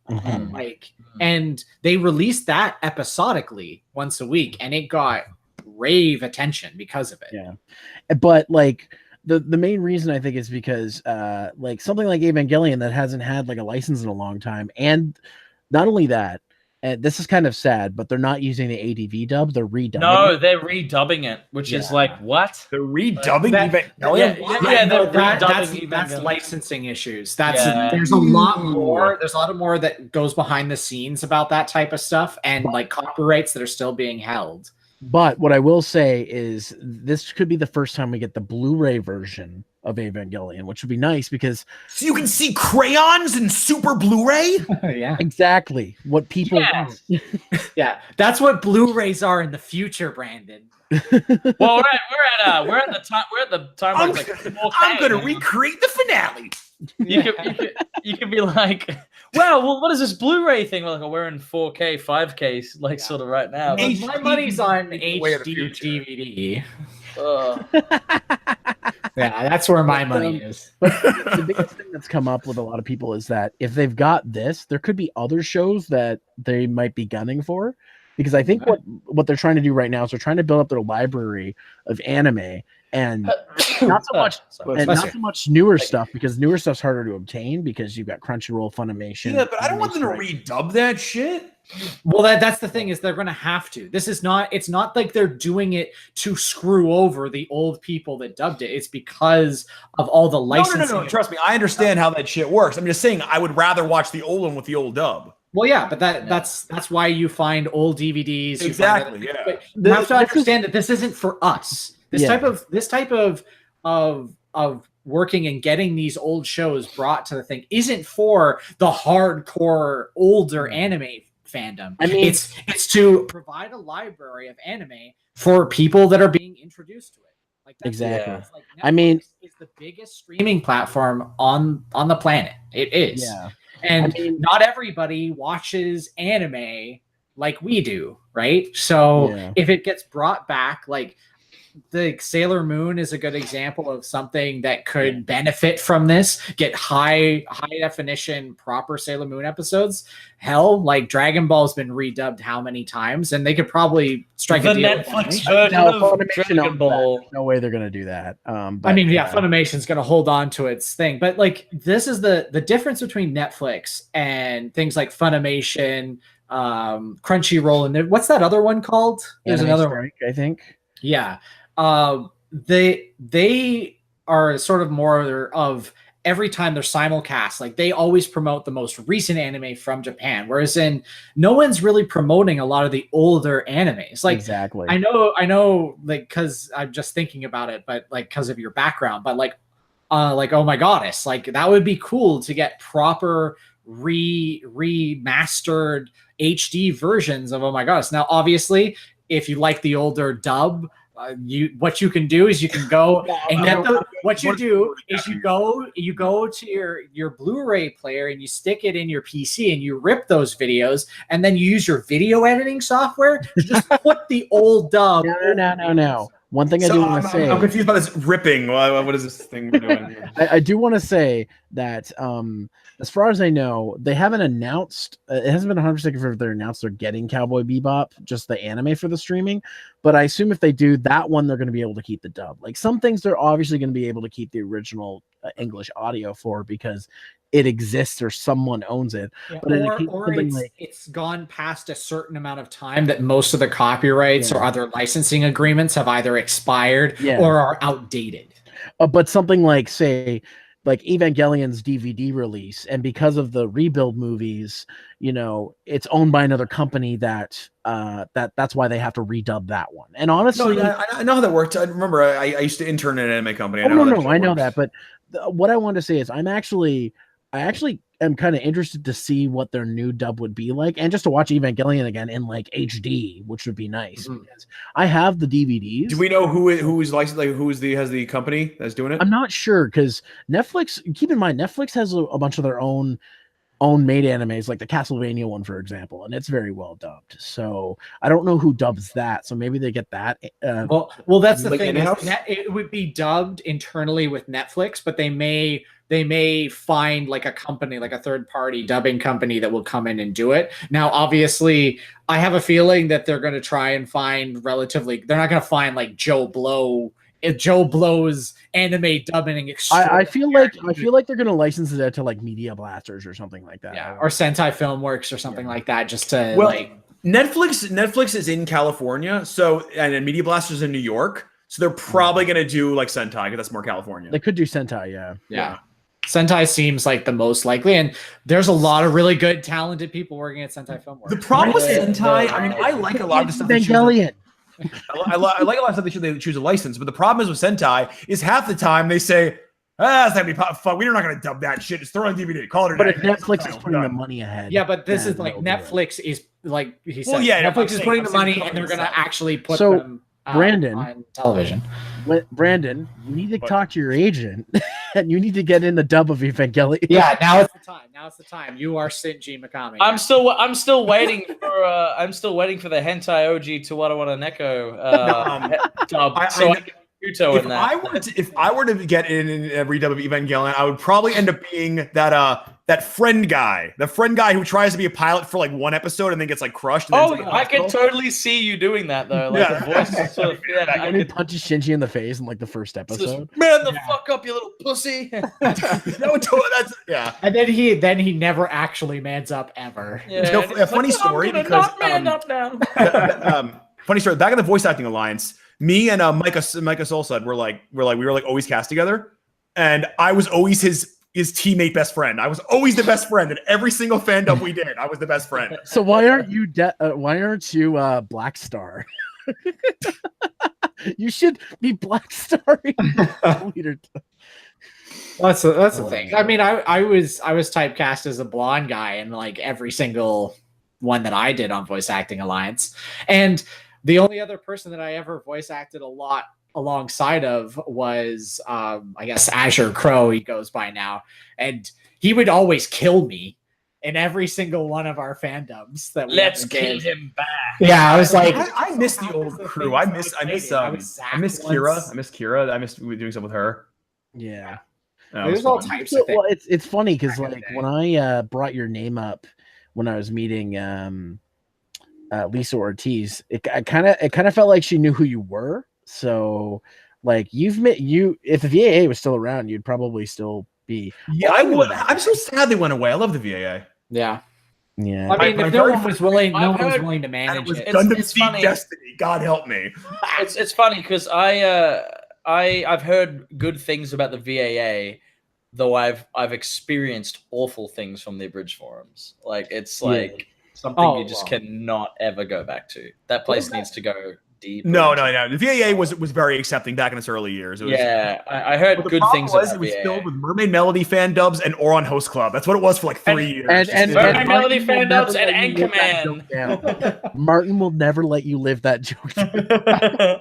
I was in one Mermaid Melody fandom. I was in one, and my friend made me play a woman. It's not my fault. No one said. Actually, this is a good segue. If this gets out, he's going to be in trouble. Segue. What are we doing now? Oh, is this to say? This is a good segue since we have four. I'm going to say we're four old Abridgers at this point. We've been around. Actors. Yeah, we've been around for quite a long time. Like, 10 years. Like I started abridging in 2007. Widescreen? Why are we using widescreen anime? Where's the 4x3? But see, that's the thing is like you were saying about the Abridged forums. I remember going there once and saying, you know what? I'm going to just stay out of whatever. And I think I remember that. I think I remember you being there just once. And I'm like, oh, Canadian Jiu-Jitsu. Yeah, I was like, oh, hi guys, how you going? It's like, oh, your series fucking sucks. You're ripping off Boxer and Vegeta. I was like, okay, I'm out. I'm fine. Yeah. I never went there. Never. Don't even try to go there. It's funny to look back. I remember one time I went to the Team 4-Star chat. Once. I went one time. And they're like, why are you saying you're Vegeta? I'm like, because I am. They're like, no, you're not. Get out of here. I'm like, okay, bye. You're not the real one. You're the real Vegeta. Yeah, you're not the real. Yeah, we're not the real ones. Real Vegeta 39. It's like, you know, it's a humble beginning. Like it's definitely what introduced me. Like, I mean, I met all of you because of Abridged. Yeah. Oh yeah, absolutely. I've met so many people. I traveled to America. Just solely because I slept in the same bed as you. Yeah, me and Zero got it on. No, I'm kidding. Hey man, we've all slept with Zero.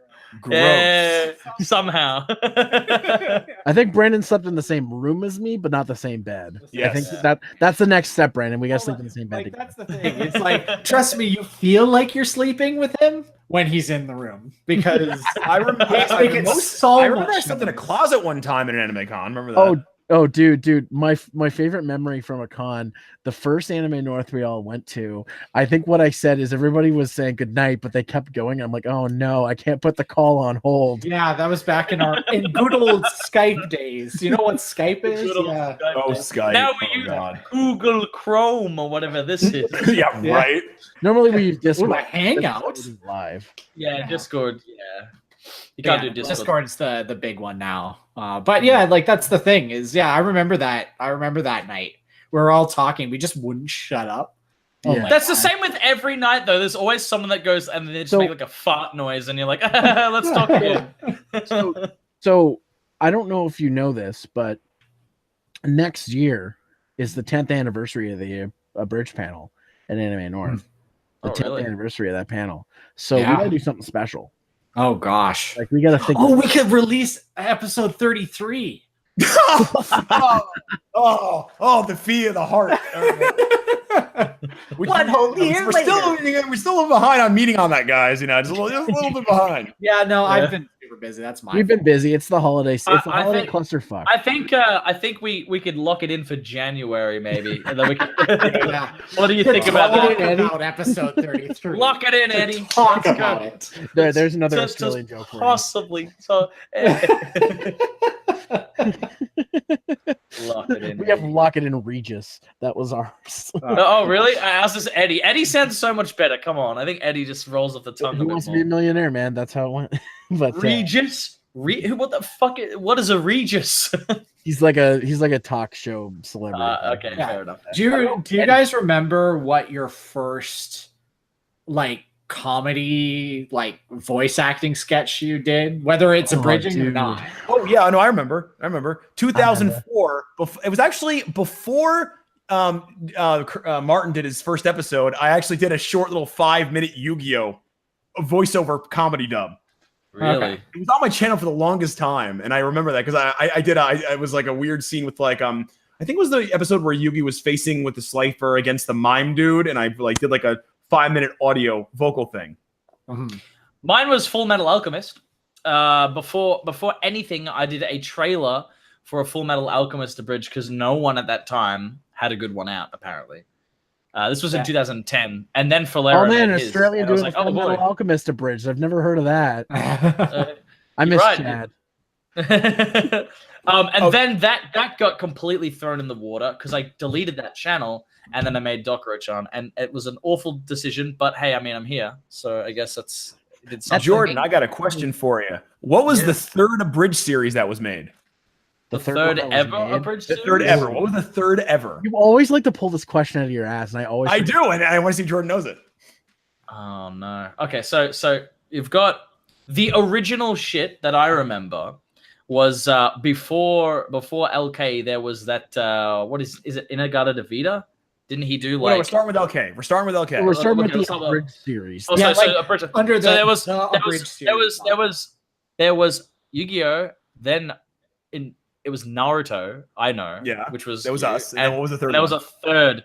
No one remembers this, because only I remember Is it To Exorcists thing? I don't know. Dude, he came out after me. Oh, okay. Yeah. I love To Exorcist stuff, man. That was... This guy did 7 episodes and then fell off the face of the earth, this guy. All right. Tell me, who was it? It was actually... Remember that Final Fantasy anime they had?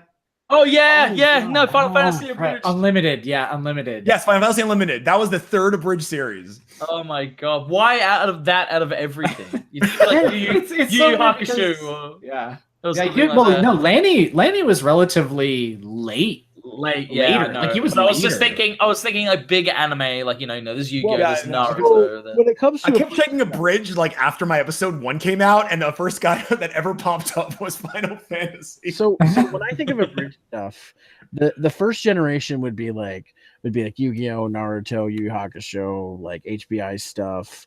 All that stuff would be first generation. I call second wave starting when Lanny Pator did his. The event that it was is Lanny Pator did his how to make an Abridged series video, because I remember me, Kenpo, so many people, it just exploded. People were like, "Oh, that's how you do it," and then when he was making, and then I'd say probably third wave was when you guys, Jordan, like you and Koo, and it was it was sort of around the 2010s and stuff. It was like every 2 to 3 years there was a new, because like after 2010 it was 2013, which is like the fourth wave of people, which was like the SAO guys. Grimjack, Swear, Buddy VA, all those guys came out around then. And now the fifth wave is like Hyperion and fucking fifth wave. Yes, there is. Yes, back in my day. The fifth wave is like Johto. We're the Johto of the Abridged. And I'm the Hoenn. The fifth wave and Brandon the Kanto region. The fifth wave is like what's his name? Fuck, I've got him on my Discord. I can't remember his name. This is awful. I shouldn't. Can I just say while we're thinking of this, I love Eagle 8 Burger. Yeah, Eagle 8 is great. Hey, Zero knows who I love. Who do I love, Zero? Like fifth wave is like West Lapdog. Yes, West Lapdog. Fifth wave is like Gen 2. Like people like Lord Daedrith and like what's another one? I mean, I think Gao King. What's his name? Gao King. He was around that time as well. Gao King. Yeah. Sort of around that was sort of like fifth wave. Yeah. And well, that was 2005. That was like 2015, 2016. So I guess we're almost there. We're almost another 3 years later. We're almost at the next wave of important people are going to start showing up. So I think it's interesting how things have changed. I think we have talked about this personally, but like things that have changed nowadays. If you want to have an Abridged series, and we saw this firsthand with episode 32, is you got to have good voice acting, you got to have good editing, you have to have good voice actors. Everything else has to be good. It doesn't matter if your script's bad. If you have all those other things good, people are going to love it. Yeah, and which is like the point where I got a complaint that I didn't put ambient background noise in. Yeah. Oh, yeah. Don't get me started on the ambient background noise. If there's no bed sheets moving when a character's sleeping in bed, you are fucked. You are completely fucked. People got upset because we were using like USB condenser mics. I'm like, first of all, Vegeta uses a professional microphone. Well, no, they were saying that we weren't using condenser microphones. No, they were upset because we weren't using dynamic XLR microphones. That's what they were upset about, because we weren't using I put out a casting call for some characters. I got a lot of people back. Just as using this as an example, I got a lot of people saying, "Yeah, sure, I'd love to be in it." Like this, and I'm like, "Cool, awesome." Every one of them, at least 90%, I should say, not every one of them, is this a paid gig? Why does everything have to be paid? Yeah, exactly. It's like, why does it have to be paid? Like, I understand, like, a lot of people want to do this if they're like full voice actors, right? They're amateur, they're getting into the pro sort of stuff. But like, if I'm looking for something for a parody, the first question they've asked as well, usually, is, is this a paid gig, or is this original content? It can't be a parody of something, apparently, now. It's called a non-profit fan base. I'm saying, I can't pay you money if I can't earn anything from it. Like, what should I? And I mean, there's like, we're now at a point where a lot of people have found loopholes with Patreon and stuff. And even Team 4-Star took non-profit fan base parody out of their disclaimer. I'm stopping this is like my first official announcement of it here, basically, but I'm stopping my Patreon, like January next year. No. The only reason I'm doing that is because I don't make enough content to say, look, I should be getting money from it. So you could change it so you only charge your patrons when you make a new piece of content. You can do it that way instead. And I might do that. That's actually a really good business model. That would be anything over 3 to 4 minutes long, because I make a lot of like very short videos. They don't count. Yeah. Yeah, I see that you can pick and choose which one counts. I've transferred all those small videos to Twitter now, though, anyway, because it's an easier way to get people to watch it. But the thing about it is that with the way the whole Abridged scene has gone, is that it's weeded out a lot of people who really didn't really care about it and just made dumb videos, but it's also weeding out the people who, like, okay, I've got to have production values for a fan parody. Yeah, so like I love the Schmuck Squad to bits, but they're the way they've sort of sort of got their. They've set a bar. They've set a bar. Yeah, they are very fantastic. Don't get me wrong. The bars, but however, it's almost like the Schmuck Squad. It's like a they're like a TV show. They have a bunch of different running. Oh, sorry, it's a TV channel, right? They have a bunch of different running shows that a lot of people work on that aren't just the same. Like, I'm a one-man show, essentially, most of the time. I edit everything and I voice a lot of my stuff. I'm not it's not called the Excaliborgs. It's just Excalibur. Well, it's the Schmuck Squad. I thought there was only 4 members. There's tons of members in Schmucks. I didn't know this. I just thought until now. There's something magical about 1 to 2 guys doing all the voices. Yeah. Like a it show. is. And I love that. That's why Keanu Bridge was so successful, I think, because it was just 5 dudes just doing voices for a bunch of girls. Yeah, like school girls. Like, that's great. But now that's why I loved it. I thought it was hilarious. I am very against getting like women just to voice women just because they're women. I'm like, if they're not gonna do anything else other than just voice the women, just have dudes do it. It's fun. I don't know. I think it's funnier that way. Well, it's a mixture. Like, I feel that not saying no girls allowed is ridiculous. No. I'm saying if they're not part of it, if they're not like part of the writing, editing staff, you just bring them in just for voicing. Like I don't think that the average viewer of an Abridged series is going to like care roughly about that. I mean, how I do a lot of the the girl voices myself. Yeah, and a lot of people love it. I don't feel confident in voicing certain girls unless I go like the Venture Bros.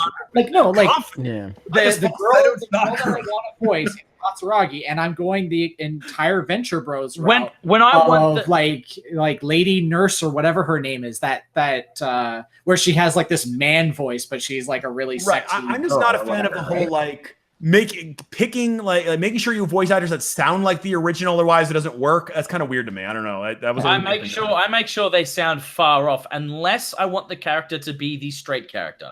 It's the straight character has to sound almost what I want it to be. Well, I have to give credit where credit's due. My Inuyasha Bridge became very popular because I did sound relatively close to Richard Cox. People were saying, sometimes I don't. You're better than Richard, or you're just as good, or this is the voice I hear coming out of Inuyasha. Like, to me, that's a win for me personally. And I could even just do a comparison. Like, sometimes I care and sometimes I don't. Like, just Negiment, for example, when I was doing that, I got an Australian guy to do a British 10-year-old. Yeah. Oh, hello. And I voiced Asuna. I just pitched my voice up, and then I got Sid to voice Ayaka, because actually the voice was the same kind of thing, because she had this, like, I don't know what it was about Sid, but she had this like really good like Ojo-sama voice, and it was like perfect. She was definitely. That was one, and she, like, it's funny because whenever I go back to that, you started singing at the end of one of my episodes, so everybody else wanted to.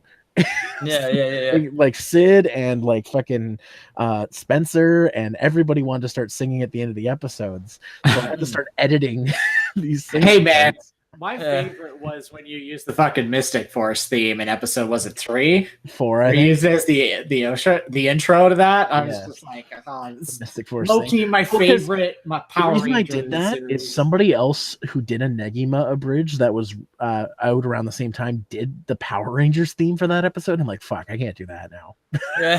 Something else. So did the Mystic Force one. I think it fit better, to be perfectly honest. But that was an example of a project where half the people were voices I wanted to sound like those characters, and half of them were just like Koo. Well, it's like me. Like when I thought of the Prince and the Pussy, I wanted the characters to be their characterizations. I wanted, like, let's say, for example, Sydney did Tsukiko originally. Now it's Jane. Yeah. But I wanted her to have that very monotone sort of, I'm just like, I don't have emotion, but I'm a sassy bitch. But like the like Ponta, which is inherently the best character, everyone thinks is the best character.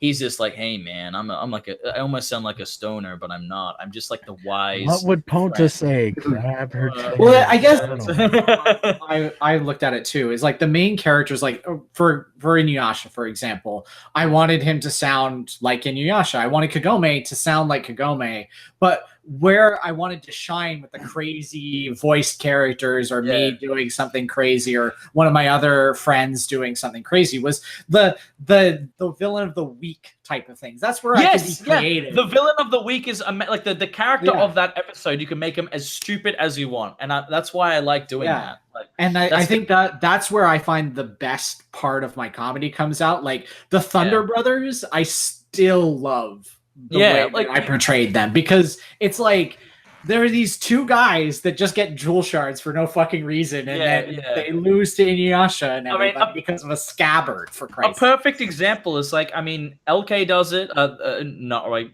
Vegeta. You had like a bunch of ninjas that showed up maybe once or twice. You know what I mean? And you could just do whatever you want with them, right? Right. You can make them whatever for that. Yeah, like, Brandon, you're kind of the master of like taking a character who shows up once and making them a memorable character, like the rower. Yeah, like this one guy that rows a boat for like. You can make someone like the MapQuest ninjas. Like he's more important than any of the fucking main characters, like Sasuke. What it is for me, when I look at characters, no matter whether they're main or they're side characters, unless they're super main, like if they're Naruto or Sasuke or whatever, you kind of give them like normal-ish voices. But if they're like secondary characters or one minor characters, just give them a voice of what you think they would sound like in that situation. Like Zabuza. He has the mask on his face, so why would he talk normal?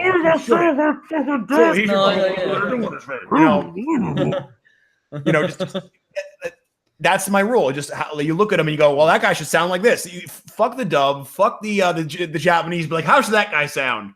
Like that. Okay, there we go. Okay, like Tusha, like fucking AA Tusha. Like, what was that?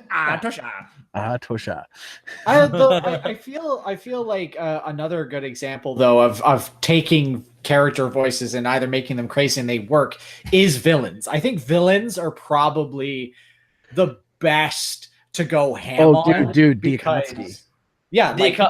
Oh man, you know, like having them all be relatively who they are in the show, but I've crazed them up a little bit. And I've always gone by the same thing that Vegeta says, you know, like there's always a straight man. So they were in pairs. So you have one batshit nutballs one and one that is crazy, but he's also plays as the straight man. Like Satsuri and Deidara, like they're both weird. They're both weird characters. Hidan and Kakazu is a good. Yeah, I was gonna say Hidan and Kakazu is probably the best example, because one's like, all right, Hidan, you don't have to be a fucking piece of shit, and then the other one's like, whoa, blah, let's go. I'm gonna blow up. That costs too much money.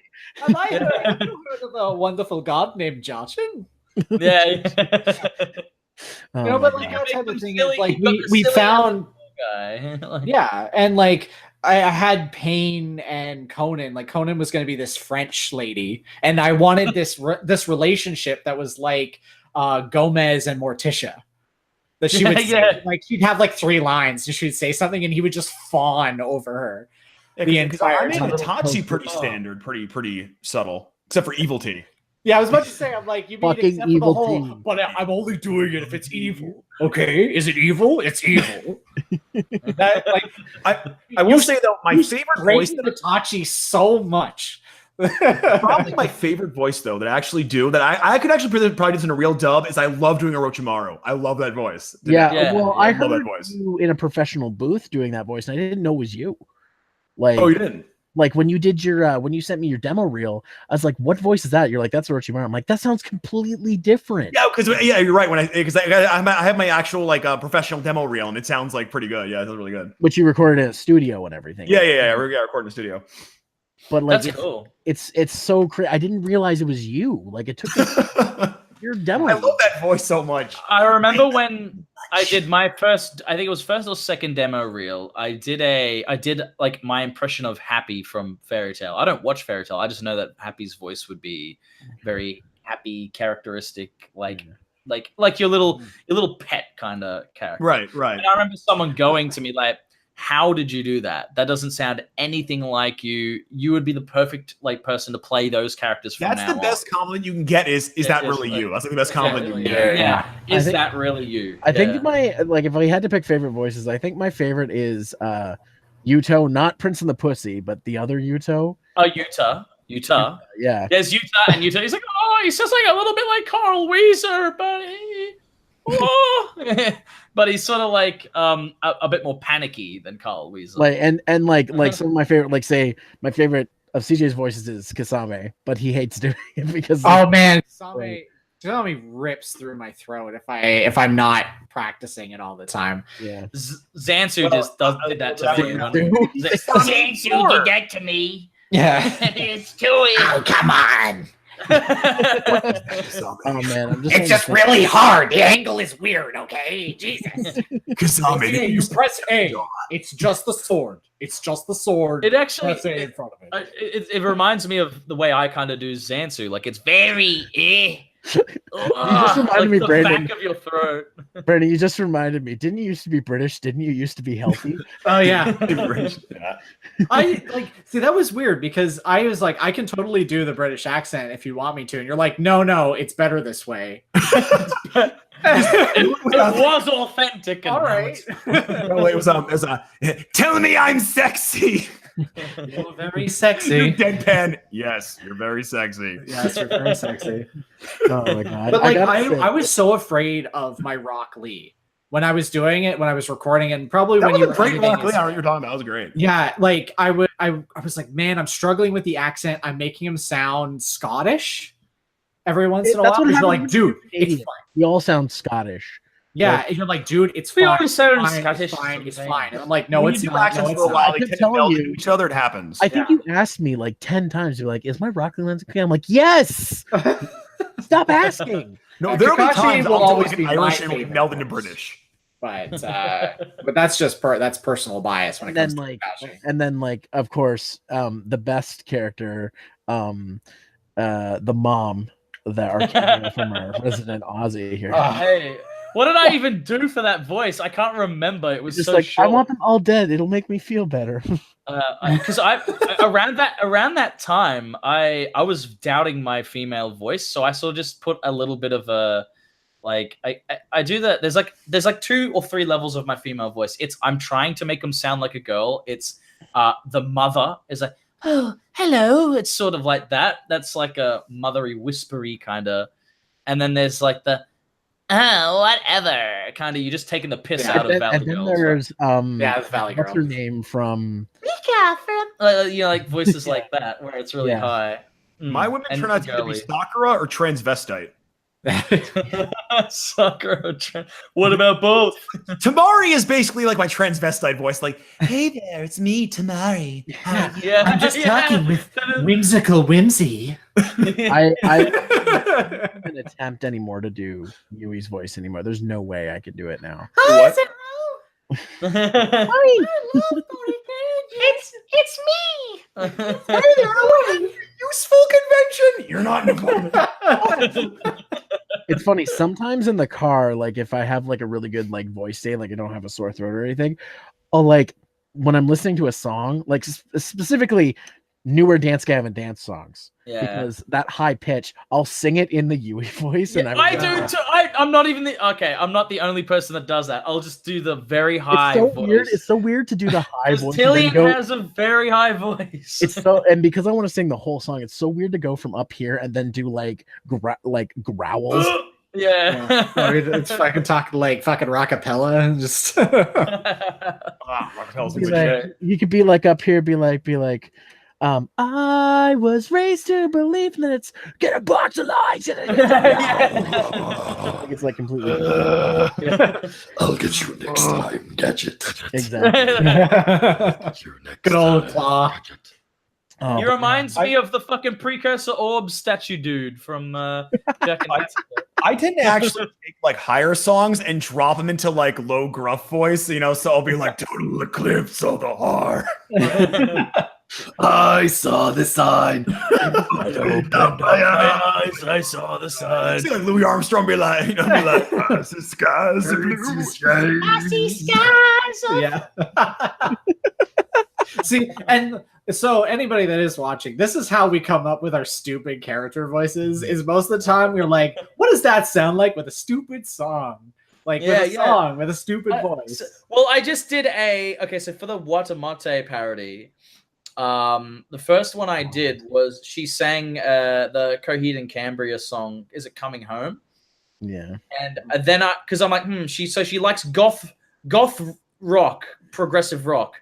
So what's another goth progressive rock band? Oh, okay. Circa Survive. So I did a Circa Survive cover. Oh God. With that voice. And it's awful. It sounds terrible, but I just put that at the end of because I'm just gonna make it a thing. If I ever do a third one, she'll just pick like progressive goth rock, and like that's her. God. She'll just sing it. Wait, which one's Watamata? Is that the I'm a smoke, I need smoke, I need cigarettes? Yeah, I'm a smoke, and you smoke any cigarettes? And she's sort of like, she has a gravelly, high pitched voice. That sounds like Mr. Hanky. Yeah, she sort of sounds a bit like Mr. Hanky. So what's a line from the new one? She says, "Oh, is it not out yet?" Or what's that? Is it? No, it's not. No. I'm still editing it and stuff. Oh my God. Yeah. Exclusive. This is exclusive. Yeah. At the start, she talks about how she's just recently been watching Chris Chan documentaries, and so she's like, one of the lines is like, "Did you know that?" She's like, "Did you know that his house burnt down and that his whole family is a bunch of hoarders?" And like she's like explaining it to her brother, and her brother's like, I mean, why are you here? I never asked you to be here. I'm so over you being here. I gotta say, it is impossible for me not to smile when I do Naruto's voice. Like I'm so overly happy whenever I do his voice. I'm like, "Hey everybody, how's it going?" I used to voice Naruto that way too. Like I would always have his, "Hey guys, let's go out and find ourselves some ninjas." My get into character line would always be, "Hey guys, I'm Naruto." Like, "Hey guys, I'm Naruto." I think the most depressing CJ I ever heard you do the Naruto voice was at the start of the first episode I edited, which I think was 8. You're like, 11 months? 11 months? Really? But God, I just go straight to the LK Naruto. Was long back then. I take it back. My favorite voice that you've done, Jordan, is the one dude, the I can't talk to you dude. Oh wow, the one that I had to drink a lot of milk for that. I can't talk to you. I can't talk to you. And then my favorite voice that Brandon does is I can't talk to you. I can't talk to you right now. Is Kami. Kami's my favorite of Brandon's. Is which one? Kami. Oh, you mean Kami / Third Hokage? Is that you, Edith? Is that you, Edith? That's probably my favorite as well. I also do like voicing Edith. Edith is fun though. Edith is the fun one. No, Bob. the old man voice is like a proper one of my favorites in anything. I don't think I have a proper old man voice. Like you guys all do. Yeah, I have one too. But they all have the bit because I have Kagome's grandfather. I mean, I have Dr. Wiley.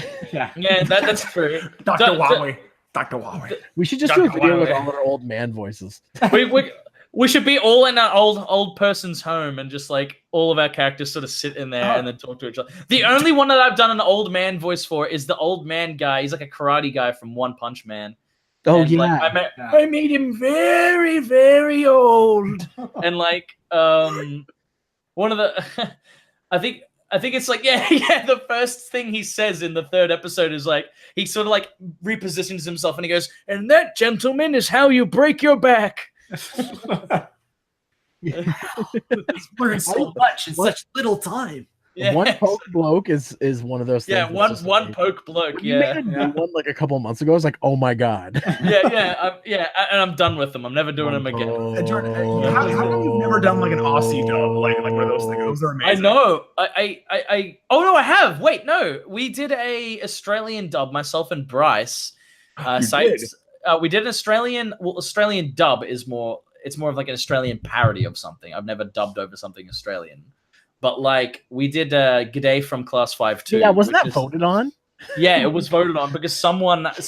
Who was it? Was it you or someone? I think it was me. It was you. You did this. Yeah. You I need to see this now. Really. All right. I'll I need to hear you say things. They say things like Struth and Ripa and. This was very early on though, so there was. If anything, if I was scripting it now, I would work on it much more than what I did. It's very Australian. That's all I'm gonna say. Like, I love the part be like, "Hey, it's been a while since I got back from the ship. Where the fuck is that?" Yeah, where the fuck is that? Mother. Oh, well, yeah, right next to your horror. Opens the door like, fuck. Yeah. I love your editing style. You're very good at that. You're like when you edited Bro X Hug. He goes in the door and then he leaves. Like that was yeah, and then he closes the door backwards. Where is it? G'day. I'll type in G'day. It'll come up. I'm sorry, everybody. Who's the best editor ever? Oh my God. It? Mr. Can't Mix a Salad over here. No, still Adam West Lapdog. Still Adam West Lapdog. Oh my God. Wait, what about? Why do I love his style so much? His style is so weird. Like he would try sometimes, and then other times it would just be the same loop of tattle over and over again. And it wasn't even like he tried to. He always cuts it at the wrong spot. Like some of the text goes by and then it loops again. And half the text be like in Spanish. I love the best. I feel like the best parody I've ever seen. It will always come back to Paper Mario Abridged. Oh my God, Paper Mario! The series that probably made me laugh consistently the most ever was probably Shady Vox and X's Yu-Gi-Oh! GX. Oh, dude. Actually, if we're gonna talk about the best of the worst, Diddy Kong Racing Abridged is still the best. Diddy Kong Racing. What? Someone did it. I remember this. Oh no! Hello, my friend. I remember when I was in Skype chats and I would talk about that. People were like, "What?" And I'd be like, "Here you go. Here you go. Yeah, pass it on." I think I single-handedly put like hundreds of views on that. Speaking of Diddy Kong, in general and Diddy Kong Racing in general, So I only just remembered this now. Like originally, the elephant guy Raj, was that his name? Raj. Yeah, Raj. Yeah. He was straight up an Indian. He was like, "Hello, my friend." And then they made it in the DS version. He was like, "Hey, dudes." He was like some normal guy. I'm like, what? What? That's so random. That's whitewashing. Because they straight up just like, we don't want this racist stereotype, even though all the characters in the game are semi-racist stereotypes. Like I don't know. It's weird how they did that. The problem is like when it comes to bad abridgings, like I remember the era of the shaky cam era when people used to hold their camera to the TV. Oh yeah. That was like between gens 1 and 2. That was like toward the end of 1. You'd have people like just trying to like watch an episode but record it and like voice over it while they're recording it. Like, hey, Goku. Oh, hey, it's Vegeta. Yeah, it's kind of like a weird bastardized version of an Abridged series in a riff track. It was like exactly. I remember those. Yeah. And people would not understand. What they would do is they would do like 15 minutes of one episode. I'm like, that's not abridging it. If the episode's 22 minutes, you make the first one episode 15 minutes. That's not abridging. Well, I mean, I've been doing it with Inuyasha. Is I do every single episode, but I reduce it down to maybe about 7. Right, exactly. But you're not doing it like 18 minutes. I mean, like Naruto Bridge 32 was kind of long, but there was like 15 episodes. So yeah, we packed together quite a few episodes in that. Oh yeah, no. So where are we up to in the episodes now in Naruto Bridge? So we're at the fight. The next thing is there's two things that happens. There's the fight, and then there's the Uchiha backstory. And the Uchiha backstory, we were just gonna make like an extra video of Naruto's totally accurate, 100% totally true retelling of Sasuke's backstory, voiced over by Naruto. Like it had this like huge long title of like the totally true, awesome, spectacular story of the Uchiha clan, 100% true, accurate, all in caps. By the way, as narrated by Naruto. As narrated by Naruto. By the way, Jordan, you're editing this. Okay. All right. I'd be totally fine with doing that. To be honest, it sounds great. Yeah. Will it be shorter? Maybe on the Scorpion short. Gotta work on that. I have a slight short base. videos. I have a sort of slight base. The way that I have it written out right now, it's probably going to be about, I want to say about 4 to 5 minutes.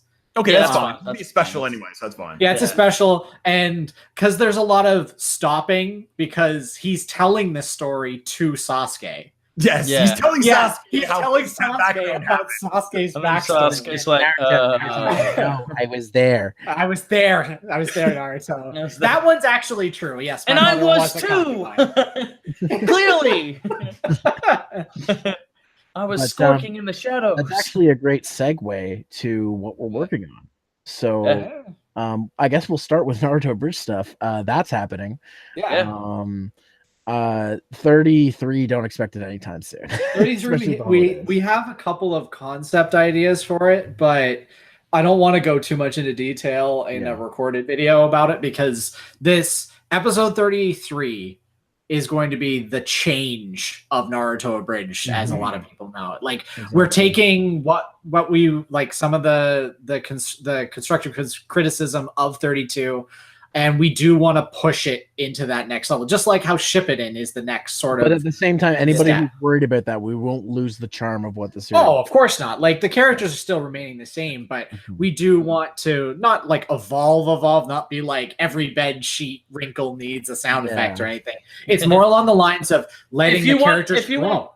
If you want sound design, then I'm sort of like the guy. If you need sound design, I mean, just throw it the end result at you, and you'll do it. I mean, I can also help edit scenes if it's going to be, you know what I mean. Like, and that's up to you guys clearly, but yeah. But that's the thing. We want to treat 33 with the respect that the fight is treated with as well, because that Naruto versus Sasuke fight is important, not just in Naruto, but and also at the same time respect the history that Naruto Bridge has built. Exactly. This is a really important part of the series in both the anime and the Abridged series. So if we screw it up, because everything after this is like filler. Right?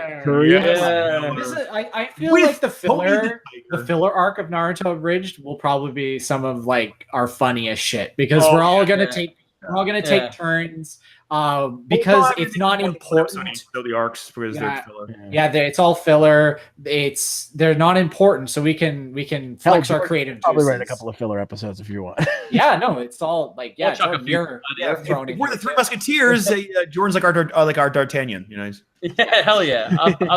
I'm there. That's what matters. Fantastic Four. No. It's the three real ninjas and that samurai, but like, why is he here? The Australian samurai guy. We're like the three ninjas, and you have the old grandpa, and that's Jordan.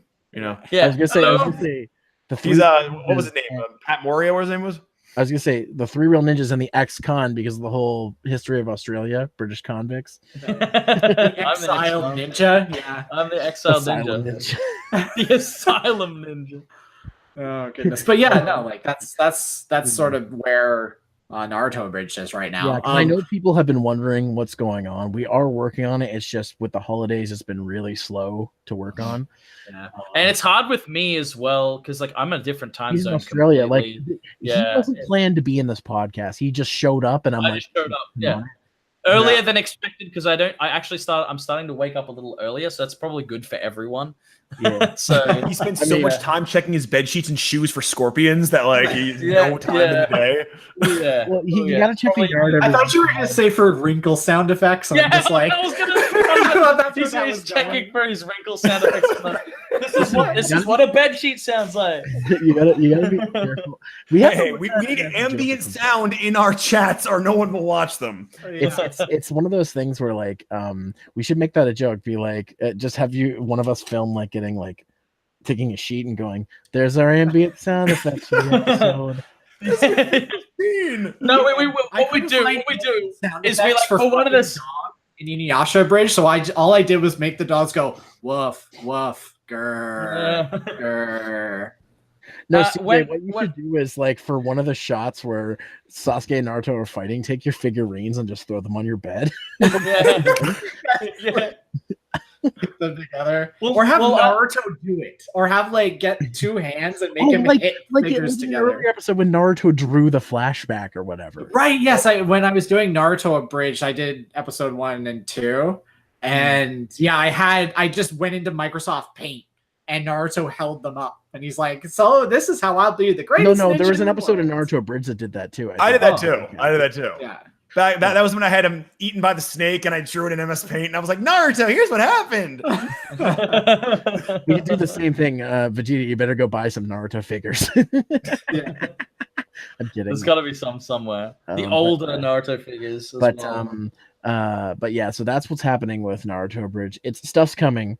I did also want to mention just real quick, because some people are wondering where are more remasters. We don't want to flood the channel with remaster episodes. So more will be coming soon. I'm going to explain how the remastering works to everybody, because some people are confused and they think we're like going to redub them or something, which is weird. I'm like, why would we dub over Masako? That's no. I don't want part of the legacy of it at all.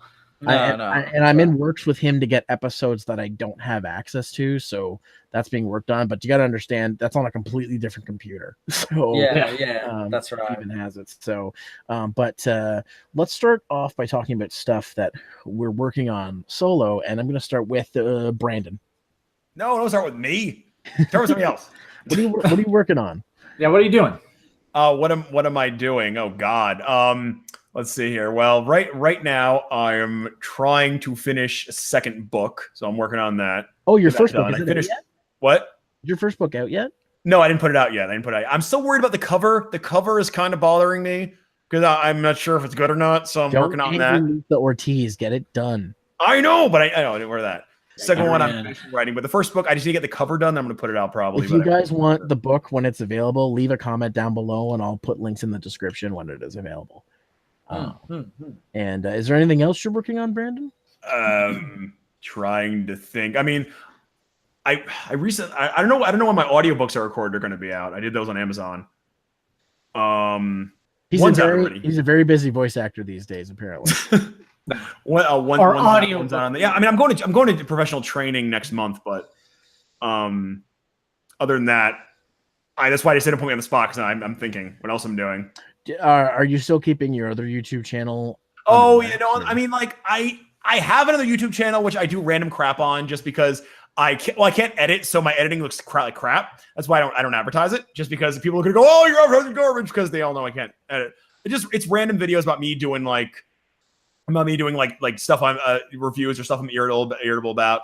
I don't know. It's if you want it's fine. I don't care. It's Mr. Unpopular, but Mr. Unpopular's name. Yeah, it's just it's me can't edit it, but I feel like I want to say stuff that I can't put on the Three Ninjas channel. So yeah, exactly. I can't edit at all. I know you can't mix a salad, but I did buy a video pad, so I try to use that now. Yeah, you actually learned how to edit, which is I don't use Windows Movie Maker anymore. Yay! Hey man, that's a gem. Save your rant, CJ. God damn it. Hey man, that video. Windows Movie Maker was a gem of an editing software. I made it purr. Well, since you're talking, video pad's a little nicer. It's a little more intuitive, and it doesn't crash nearly as often. Since you're talking about purring, why don't you tell us what you're working on, CJ?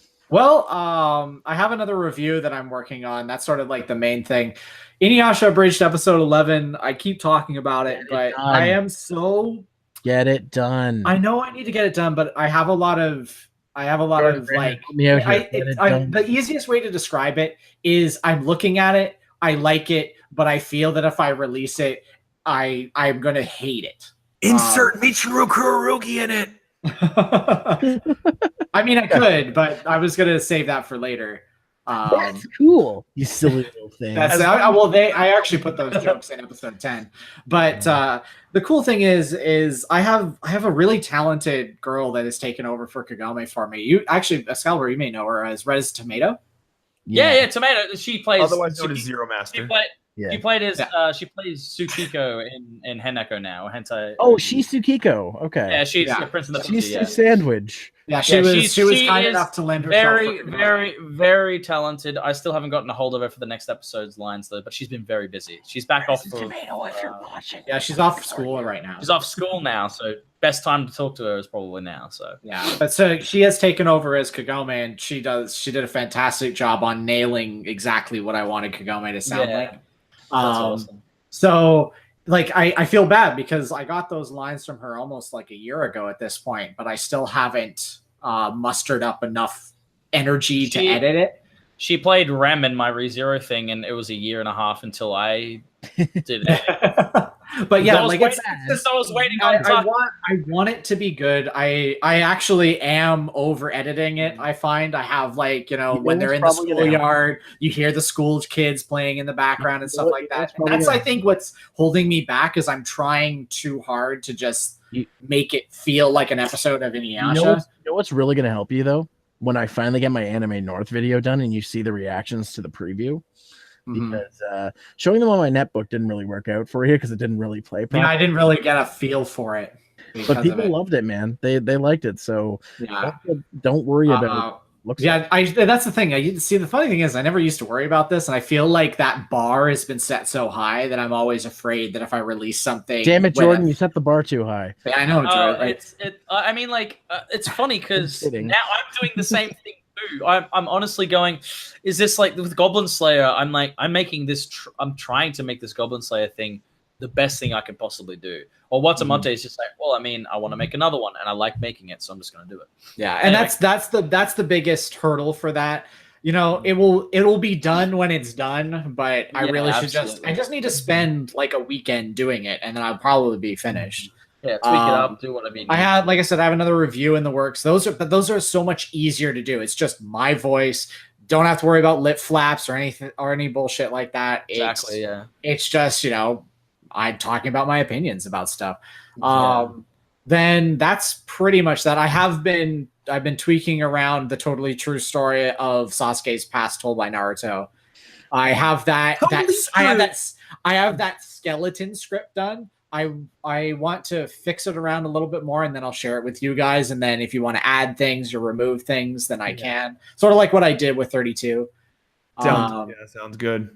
And then that's pretty much it. Though I have, interesting thing enough, I have the entire Kikyo stuff with Inuyasha, that entire Kikyo arc, all written. It's all done. Oh, shit. Yeah. Kikyo's best girl. Oh, you're going to love what I Sango's best girl. No, see, Sango's best girl, if she pairs with Michiru, then she's best girl. Sango pairs with Moroku, she can go fuck herself. All right, you know what? Oh, man, Moroku is going to be so much fun when I get to him. I was actually going to think of asking you, Jordan, to voice Moroku. Oh, shit. Okay. Oh, wow. All right. Okay, sure, I'll do it. Okay, go to here, folks. I don't know. I'll do it. Captain Pervert. Sweet. I'm there.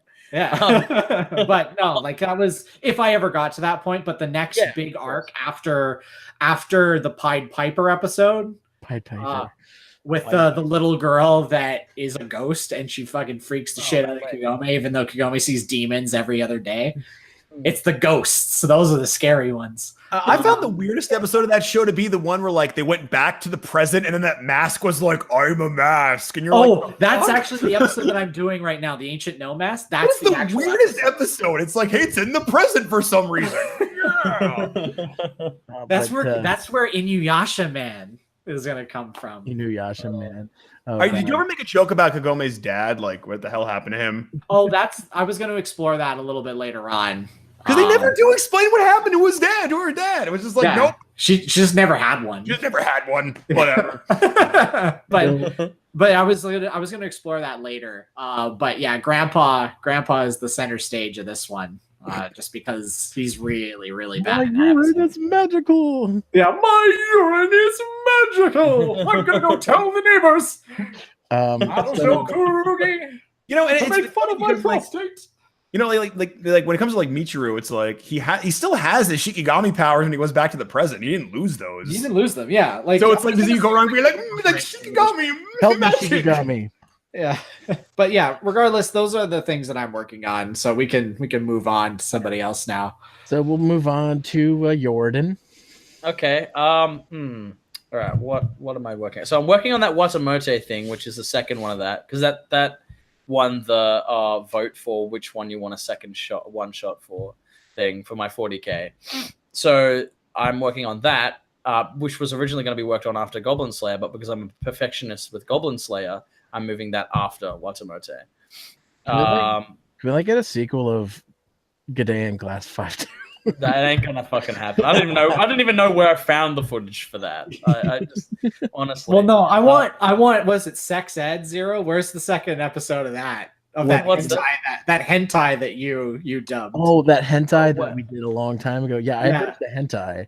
Oh, it was like sex education or something like that. No, it was Sextra Credit. Sextra Credit, yeah. Sextra Credit. Yeah. That was a weird plot, I'm telling you. Anyway. Oh yeah, and like the amount of O. Henry bars you stuck in that and was fucking fantastic. So I had to censor it somehow. And the funny part about that is the YouTube channel I made for it, because I wasn't putting it on my channel, was called A Place for Children. Oh right. Oh man. A Place for Children. So well, besides like obviously the abridging stuff, I do have a lot of backed up episodes for Sticks and Stones. That's an easy thing. It's not really anything that we work on. It's just like, oh, we dubbed a bunch of gaming stuff. Well, not dubbed, but like commentated over a bunch of stuff. Let's play shit. So that's easy. I can just upload that whenever. I'm just waiting for a good time where we have a whole chunk of stuff so I can just push it all out every few days. But Josh, myself, James, and my friend Zach are probably going to play a bit of Smash, so we'll do some of that.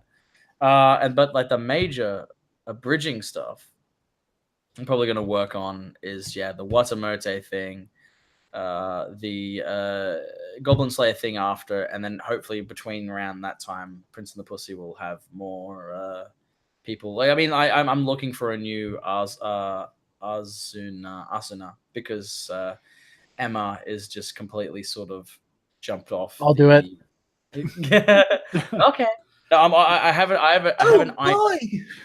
an idea of who I want, but I'll have to ask her. You're a jerk.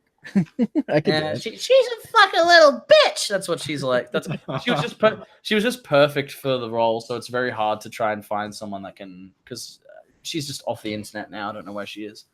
But yeah, that's sort of all I'm working on, parody wise, other video wise. I was going to sort of try and step into a little bit more of the like Josh and I were going to do like a reviewy sort of thing on Sticks and Stones, but that's way down the track.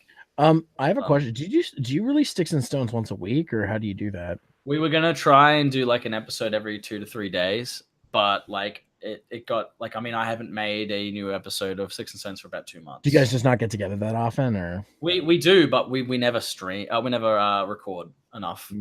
When we do get together, it's usually we're at his house where none of the gear is, or here when we get here, it's me, him, and a bunch of other people that we would love to have on the show, but there'd be a lot of more work to put onto the show. Yeah, what you should do is one thing that I started doing with Power Plays is get a mobile setup. Like I have a capture card that doesn't require a PC, and I just take a netbook with me to record audio. So okay, that'll really work out. Because when I come to Australia, we're doing Sticks and Stones or something. Yeah, we could do one for each if you'd like. If you want to do like a Power Plays thing and absolutely. I'm totally fine with that. Well, Sticks and Stones is sort of like a side thing that we do when we want to like make content and have a few laughs, have a few drinks while we do it, and then because I really like what you got with that with Sticks and Stones. So that's something that well, me and Josh have a very sort of similar chemistry. We just talk shit and play games. Though we do like to talk a lot about the game when it goes through as well. We sort of like nostalgia ride it. What my favorite was that episode was it Terra Week instead of Terra Strong. Oh yeah, Terra Week instead of Terra Strong. Yeah, that was me, James, and him. Yeah, because we were talking about how I think at one stage we were like, why did we when we mentioned Fairly Odd Parents, we went straight to Crocker and not Timmy or any of the other characters. It was very straight away. Like, it was like no reason to go for it, but we did. But yeah, no, we'll figure that out. My legs are so sore. I've been sitting down so long. So I guess I'll move on to me. Yeah, go for it. I have been slow to work on my new videos because my mom's been sick, so I've been helping out a lot. I do have stuff planned, but then Pokemon came out. Yeah. So that's the same with me, man. Like honestly, like it's work because I work at a hospital. There's work, there's Smash, there's hanging out with family. Especially around this time, I've been spending a lot of time with family. So it'll come out when it comes out. Yeah. So I do a video. Smash like a Australian word for like doing it. No. Yeah, man. Smash. It's funny you mention that though, Just get it out there for a smash. It's funny you mention that though. I was in a punk rock band called Smash the Pussy. So you were in a punk rock band called Smash Mouth? What? I didn't know that. Somebody once told me. Yeah. There's no Smash Mouth. So I do have reviews I'm working on. They'll be coming out soon. I do have 16-bit Winter, that stuff's still going on. I did some with Brad. The first episode of Donkey Kong Country 3 I'm doing with him has gone up on my channel, where we talk about butts and poop and stuff. So that's how's that Mega Man sprite thing you were doing? How's that going? I like that butts and poop thing. Oh, Mega Man, the abridged game. I have one more episode I'd like to get out before the end of the year, but it's going slowly. I have all the lines up until the end of the first. That was some good sprite editing. I like that. That was good. Yeah, well, you guys helped with that, so. But what's this? You were to us, and we just said that's dumb or that's great. You should keep that. I did that. I used to not do that, but I actually did that with Goblin Slayer. I was like, I'm gonna get some second and third opinions on the script, and like, how about you do this, and how about you change this? I'm a little horrified to watch Goblin Slayer because I heard there's some terrible things in it. Oh, it's honestly the first episode. The rest is like not even that bad. Okay, it's the first episode that's horrifying. It's not a long, drawn out sequence. It's just it's also what it also is. It's insinuated it happens. It's not okay because it seems to be a meme at this point. Like it's so gross, it's like a meme. No, it's just insinuated that it happens. The manga shows you exactly what happens. Oh no, of course. The manga's always like 10 times more graphic. Oh, dude, Sid did a video on the light novel, and there's this I don't want to go too far in detail, but they go so much in detail. They go into the minds of like the goblins doing the raping. Oh, that's how crazy it gets. Oh yeah, I haven't watched Sid's videos for a while, but it's fucked up. Ever since Geo Breeders, I've learned that mangas and anime are really different. Geo Breeders, I love that series. That manga is so much more violent. Oh my god. Oh yeah. Oh yeah. Regardless. Anyways, more of this podcast. If you guys like that this is the video version, leave a comment, let us know, because this is way easier than doing it the other way. But yeah, so let me know. Obviously, stuff's coming out. You'll see it. But regardless. Yeah, it's December time to around like November, December, January for me at least. Holiday clusterfuck. Yeah. It's usually working to get money to pay for people's presents, and then spending time with family and friends, and then like also because there's so many cool things coming out around Christmas. But I mean, how do you get bitches? You got to get money. But to get money, you got to work. But to work, you got to get bitches. But to get bitches, you got to get money. The vicious cycle of adulthood. Exactly. There ain't no bitches, money and work. Just smash. Wow, guys. Bitches, money and work. So it's that's pretty much it for this live podcast. Thanks for anybody who watched. I see we've got a few lurkers. Or maybe the chat's not working. I don't know. How do you even know? It says how many people are watching. So. Oh, really? Yeah, but yeah, this was fun. I could be one of those because I have it open so I can see the chat. well, we our views don't count, so because we're in a different thing. But hey, so that was fun. We'll probably do it again. For the Hunter Base podcast, I am Zeromaster, and going in alphabetical order, we have Canadian Jiu-Jitsu. What comes first, V or X? That's V. A, B, C, D, E, F, G, H, I J, 39, I wish I had picked this name 15 years ago. Hey man, I play video games. I don't know what the number 4 is. Yeah, that doesn't happen. Everything and I'm Excalibur. Thank you for having me and everything. Yeah, and we'll see you guys next time for the next episode. I don't know if there's going to be another episode of this before the end of the year. We'll find out. I'm being pushed by my friend Unreal to do an episode on Power Rangers Ninja Steel, so I'm trying to finish that before the end of the year, so we'll see if that happens. But for something a little different, a little tokusatsu podcast. But one other thing I want to mention before we go is that I am going to try to do more interviews in the new year. I have a bunch lined up. It's just scheduling, especially this time of year, is bad. So if you have someone you'd like me to do an interview with, tweet at me, whatever. It's something that I'm working on. So we'll get that going. But anyways, guys, At Adam West Lapdog tweet. if he'd ever respond to me, I have him on Facebook. He doesn't talk to me. But anyways, guys, thanks for watching, and we'll see you next time. Bye. Take care. Bye. Say it, CJ. Stay frosty. Hey. I don't wanna. Well, too bad. Yeah. Slightly chilled beans.